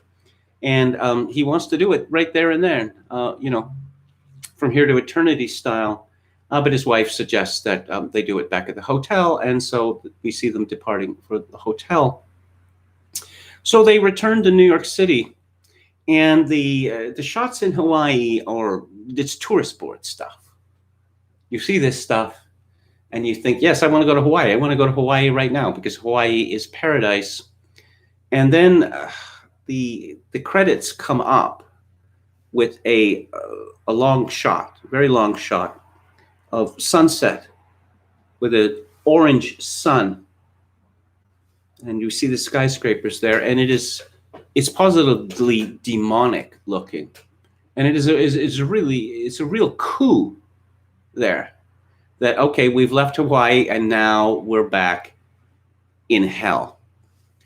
Now, Charles Bronson, I suppose, would not be the obvious choice to play an architect, a thoughtful, a quiet man, who we learn was a conscientious objector during the Korean War. And this isn't really much of an action picture. There's quite a number of killings in it, but there's not a lot of daring do in it. It's the killings are depicted very matter-of-factly. As I said, this is a very subdued movie, which makes it quite powerful. After Hope Lang, Paul Kersey goes to work, and Hope Lang is in her apartment, which is a very fashionable Riverside Drive address in New York, obviously very expensive. And she has gone to the market, D'Agostino's, with her daughter. And we see three vile hooligans, of which Jeff Goldblum is one, raising mayhem in the grocery store. And they get their groceries delivered, and there's their address on a tag in a box. The hooligans decide that they are going to stage a home invasion, which they do, and they find out that neither the mother nor the daughter has very much money on them. And so they're quite put out about this, and they rape the daughter, and they beat the mother to death. The scene is particularly horrific if you want to compare it to the rape scene in A Clockwork Orange. You see that what Kubrick has done there is that the violence in that movie, in that scene, and all of the violence committed by Alex in the movie is so stylized that it doesn't seem very realistic, and thus it doesn't seem particularly horrifying. Of course, later in the film, it's very clever of Kubrick that the violence committed against Alex is not stylized at all. And thus we are horrified by Alex getting a taste of his own medicine, and we find ourselves rooting for him. But as I say, the violence at all, and this is a particularly grim scene to watch. Percy's son-in-law, played by Stephen Keats, he contacts him at work, and he has to go to the hospital, and Paul Kersey learns that, his daughter has been traumatized, and she's been raped. And his wife, we're sorry, we lost her. She died. And of course, this is as shocking as can be imagined. And it just gets worse from there. There is a beautifully photographed scene in, Connecticut, I think, a funeral. And it's snowing heavily. And this movie makes a lot of location shooting on this movie, and a lot of use of natural light, which I love. Well, The daughter goes insane. She is first hysterical. If her husband goes anywhere near her or touch her, she starts to scream and thrash about, and then she becomes catatonic. There's some interesting talk in the film about the cost of actually paying for long-term care in such a situation. It was obviously be considerable, but eventually the poor daughter is given to the care of nuns, and it's quite clear that she's probably never going to be seen alive again. That is to say, alive in the way that she had been. And so Paul Kersey, he gets mugged again, or he gets suggestion of mugging, and it's too much for him. It's the streets of New York City, even in his neighborhood, his upscale neighborhood, are too violent. And he begins what they call a kosh. It's roll of orders, puts them in a sock, and uses that as a weapon. And then we have a detour.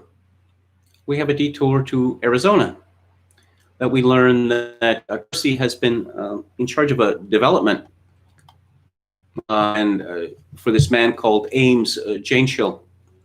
It's a residential development project in the Tucson area. Now, the actor who plays Ames is called Stuart Margolin. Older people might remember him from the Rockford Files. Even older people, such as myself, might remind him from Love, American Style. Stuart Margolin is one of the most Jewish-looking actors imaginable, but perhaps the point of him playing this role of Ames Janeshill is that in Tucson, even the Jews are rednecks, because we get a lecture from him. He talks about New York, which he refers to as a toilet, and these liberals don't understand about guns. That a gun is just a tool, he says, like an axe or a hammer. And out here in Arizona, he says, that still the old American values still obtain.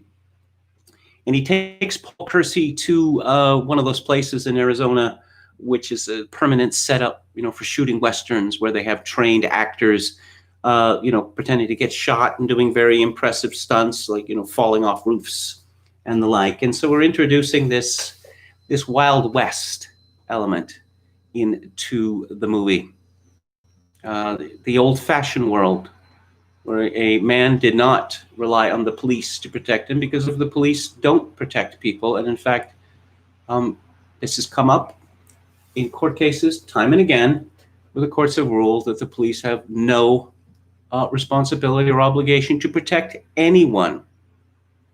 So I guess it's up to you.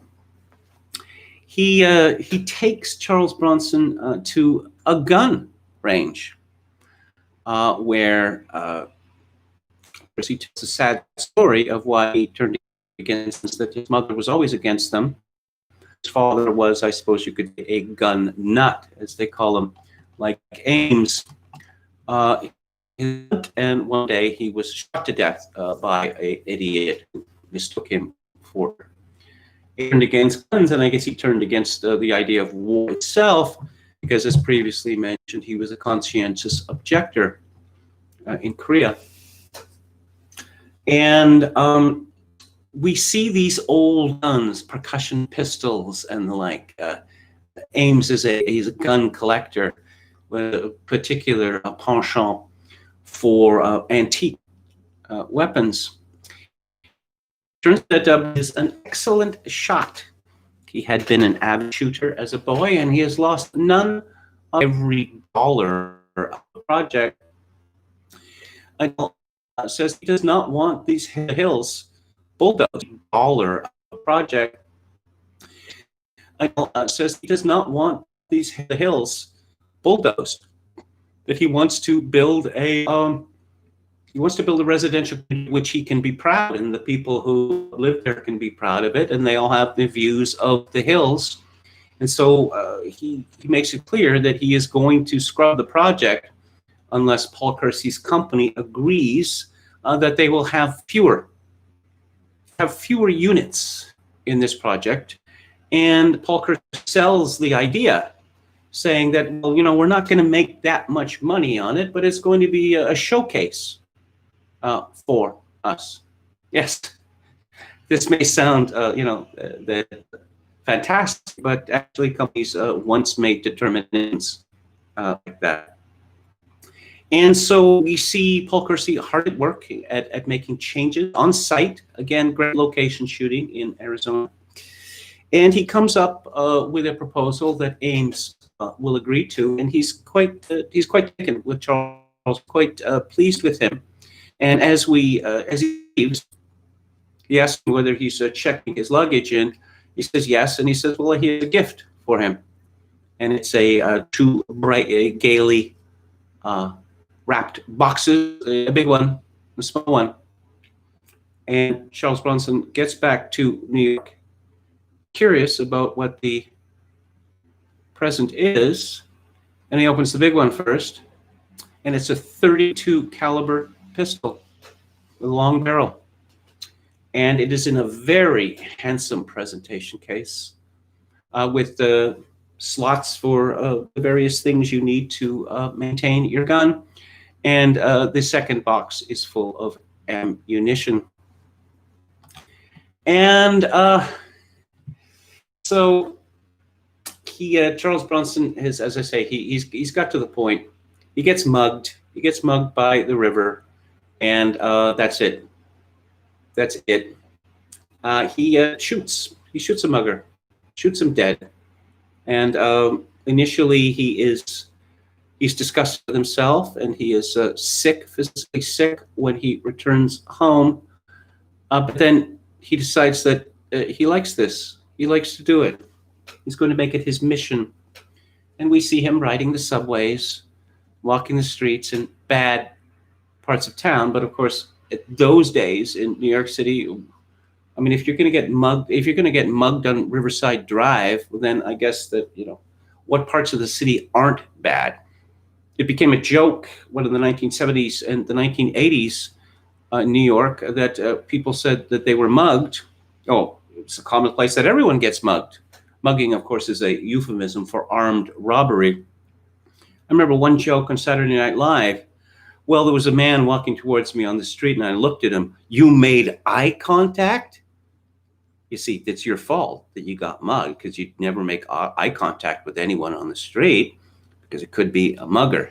These were the depths to which New Yorkers were reduced in those days. Imagine living in a city where you think that it's an even chance that you're going to be the victim of armed robbery. Imagine living like that. We see Paul Kersey rescuing an elderly black man who is being thumped by three others. And we are introduced to Vincent Gardenia as Lieutenant Frank Ochoa. Vincent Gardenia, a fine character actor, and he's outstanding in this movie as a sort of tired, overweight, dyspeptic detective who's seen it all. But he's very clever and very hard-working. When he's interviewing the elderly black man who Paul Kersey had rescued by shooting his three assailants to death, he asks him, to give a description of the man who intervened. And it's clear that the black man does not want to do anything which is going to result in the arrest of the man who saved him. So young, old, tall, short, white, black? No, I don't know. It was dark, and you don't know whether he was white or black. And he said, I had blood in my eyes. And Vincent Gardenia leans in and says, yeah, I bet you got a really good look at this man. And we see that Vincent Gardenia has cottoned on to something. We see the birth of a hero here.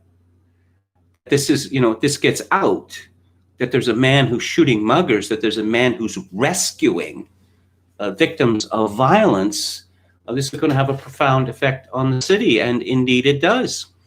It's on the cover of Harper's Magazine, and the detective, Gardenia, is on the cover of People magazine. I should advise people that for several years after People magazine began, when in the late 60s or early 70s, there was actually news in it. Yes, it's true. There was news in it. And so Vincent Gardenia, like, this is top priority for the police department. The administration is on him to get this guy. Because, he's going to become a hero, and this is going to become dangerous. And so we see Vincent Gardenia marshaling the resources of his department. As I say, he's a clever man. And one of the, he was carrying D'Agostino's bags. And he said, well, it's common for people to shop where they live. So he might have close to this. And he's pretty good with that gun. So look for veterans. Look for veterans in that neighborhood. And he's got a pretty good idea, pretty soon on, that Paul Kersey is the vigilante. But vigilante fever has swept New York. And there is some humor in this film. There's an amusing scene where we see an old black lady, and she tells about how young men had attempted to mug her, and she fended them off with a hat pin. Now, a hat pin is the device that church ladies would use to attach their hats to their hair so they don't blow away in the wind. And so the media, TV stations make a very big deal. Look, everyone's catching vigilante fever. And this is very obviously very dangerous for the authorities. People are taking the law into their own hands, as opposed to having your wife murdered and your daughter raped and become catatonic and ask the police, any chance you're going to catch these guys? And yeah, I don't want to give you any false hope. That's obviously, the superior situation to people taking the law in their old hands. What is this? The Wild West? And so the detective, he makes what do they call it? An illegal raid, a black bag job on Kersey's apartment. And he sees all of this media about the vigilante, and he sees blood on cotton in the bathroom, and he's pretty much got him.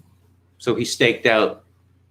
He manages to escape, and he has been hiding his pistol in his office, and he goes on one last mission where he is wounded.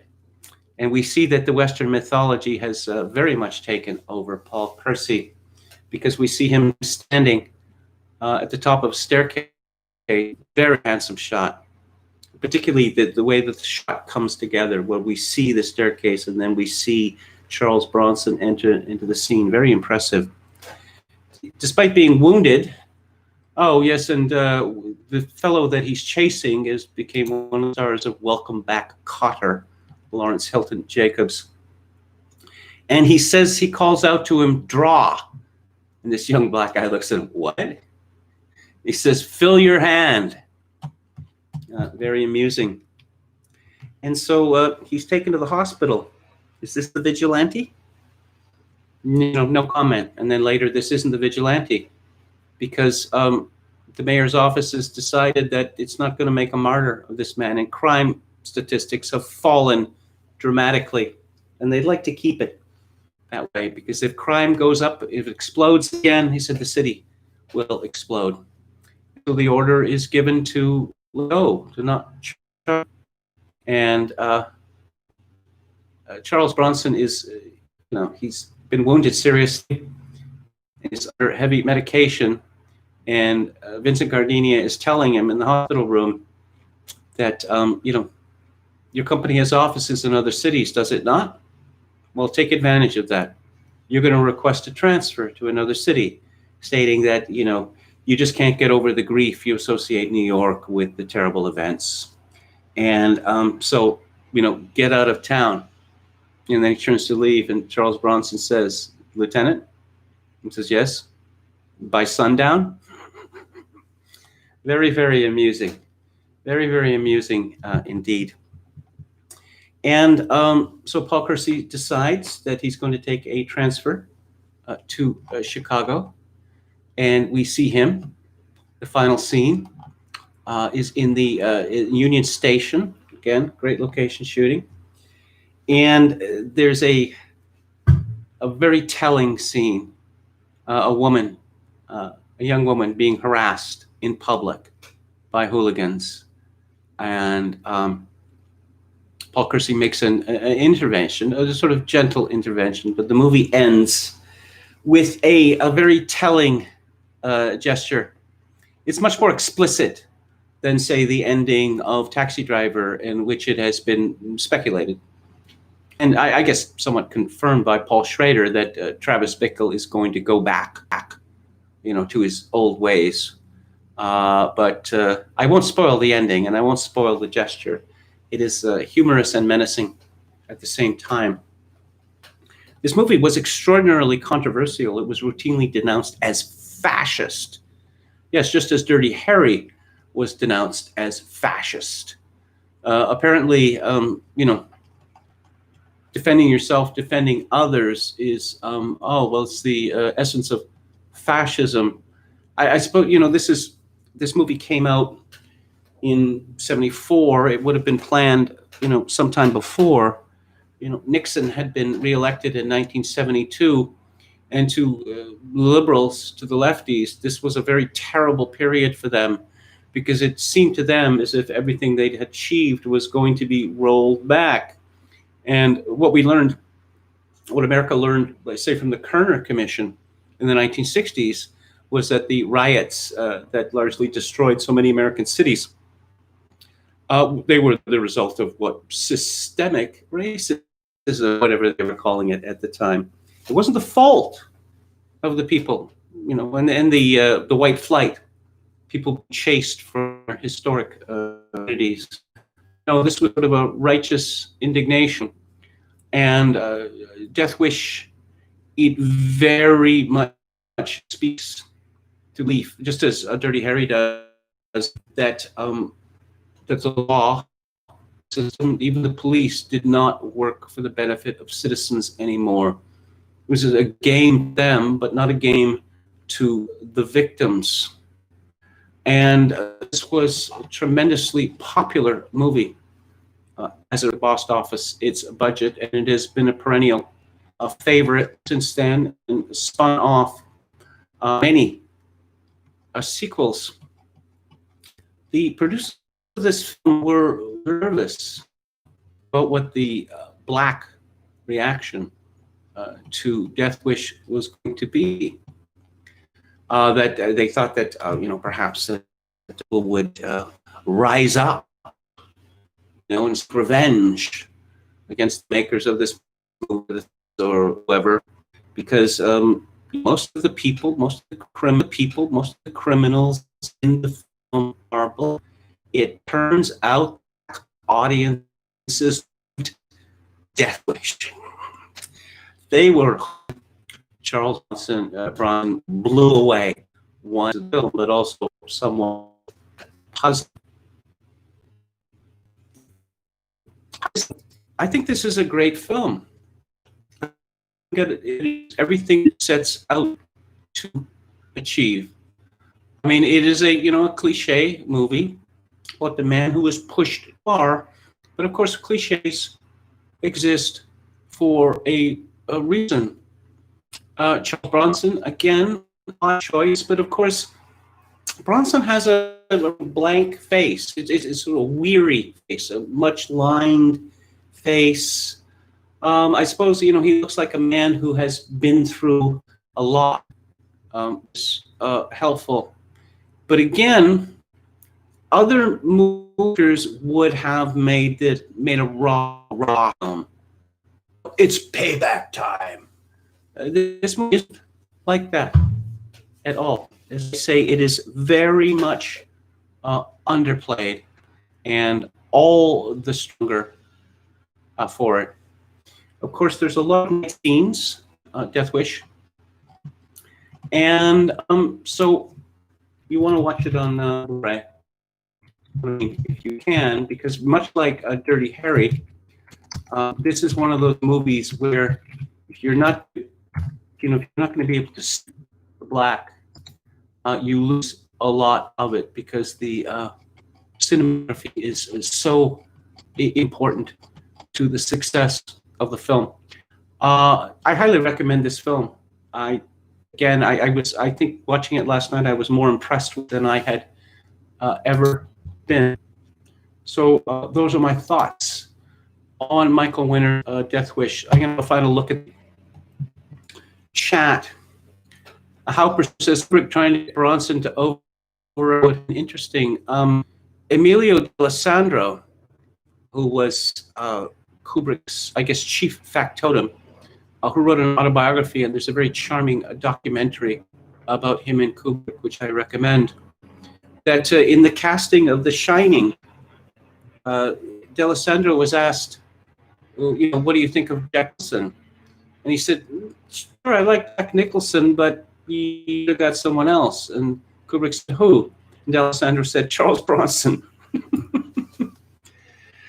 MCT, Have Gun Will Travel, reads The Card of a Man, A Night Without Armor in a Savage Land. Gee, the flowers, a little je ne sais quoi. Good evening. Yes, someone, Anran, notes to this, Charles Bronson in the lead role. Yeah, that was Emilio D'Alessandro's suggestion. Goose says, pay attention to what people act they believe, not what they think or say they believe. That's a good lesson I've learned in my late 20s. Look at what they do. Don't listen, LOL, says De Boreas. Heck McDeck, early work day tomorrow. Good night, fam. Cheers, Kevin. Well, thank you. Bernard Getz is the real Paul Kersey. I was in talk radio when Getz became the most famous man or the most infamous man in America. And I arranged a lot of interviews with reporters on this. Bernie Getz, he was this mild-mannered Jewish fellow, a nerd, you could call him, who had been pushed too far, and he decided to get vengeance, and he became a hero. He became Paul Kersey was a fictional hero, but Bernard Getz became a real hero. As it turned out, he didn't spend all that much time in prison. William Hicks, Kevin, is 1974 the greatest year of cinema? Lots of incredible, great films that year. 1974, a good year for rock and roll as well. I don't know, in my opinion, the early 70s were terrible for rock music. The singer-songwriters, that whole Southern California sound. I mean, I love going to bars with jukeboxes and, okay, look at the jukebox. Oh, they got some songs with Alice Cooper, and no, I don't want to play anything else. In 1974, I believe, was the year when Elton John sold, this sounds ridiculous, he sold something like 3% of the entire world's records. Him alone, 3%. That's how popular Elton John was in 1974.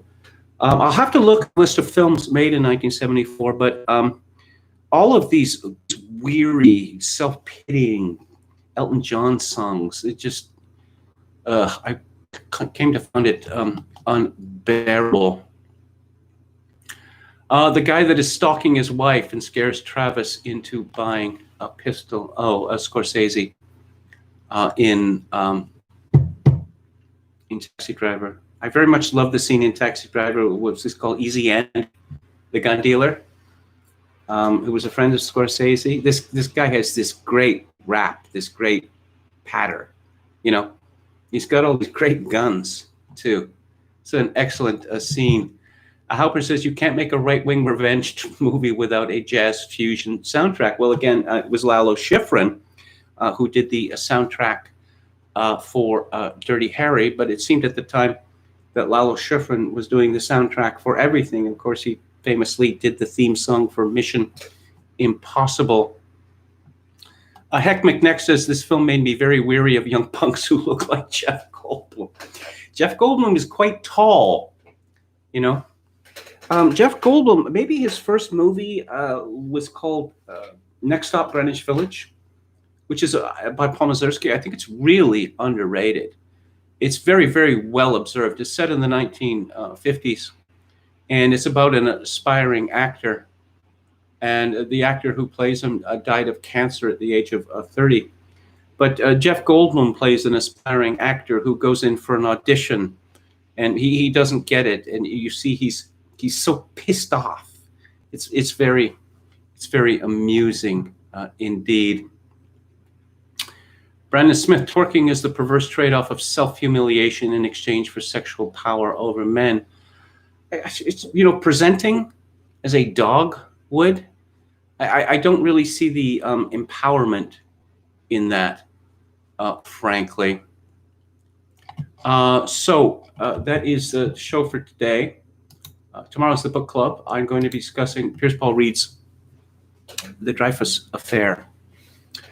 And I'll be back on the air tomorrow at 4 p.m. Pacific, 7 p.m. Eastern Time. If you like the show or any part of it, I would appreciate it if you click on the like button and subscribe to my YouTube channel if you have not already done so.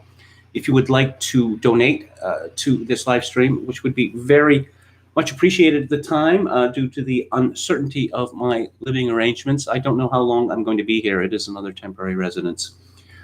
You can contribute to me via PayPal at kevin_grace@hotmail.com. Once again, kevin_grace@hotmail.com. If you're Canadian, you can send money to me directly through Interac at kevingrace@shaw.ca. And I will leave you with this. In these times of social atomization and civilizational collapse, I do dearly hope that you, my dear listeners and viewers, manage to form a genuine human connection in order to ease the burden. Good night.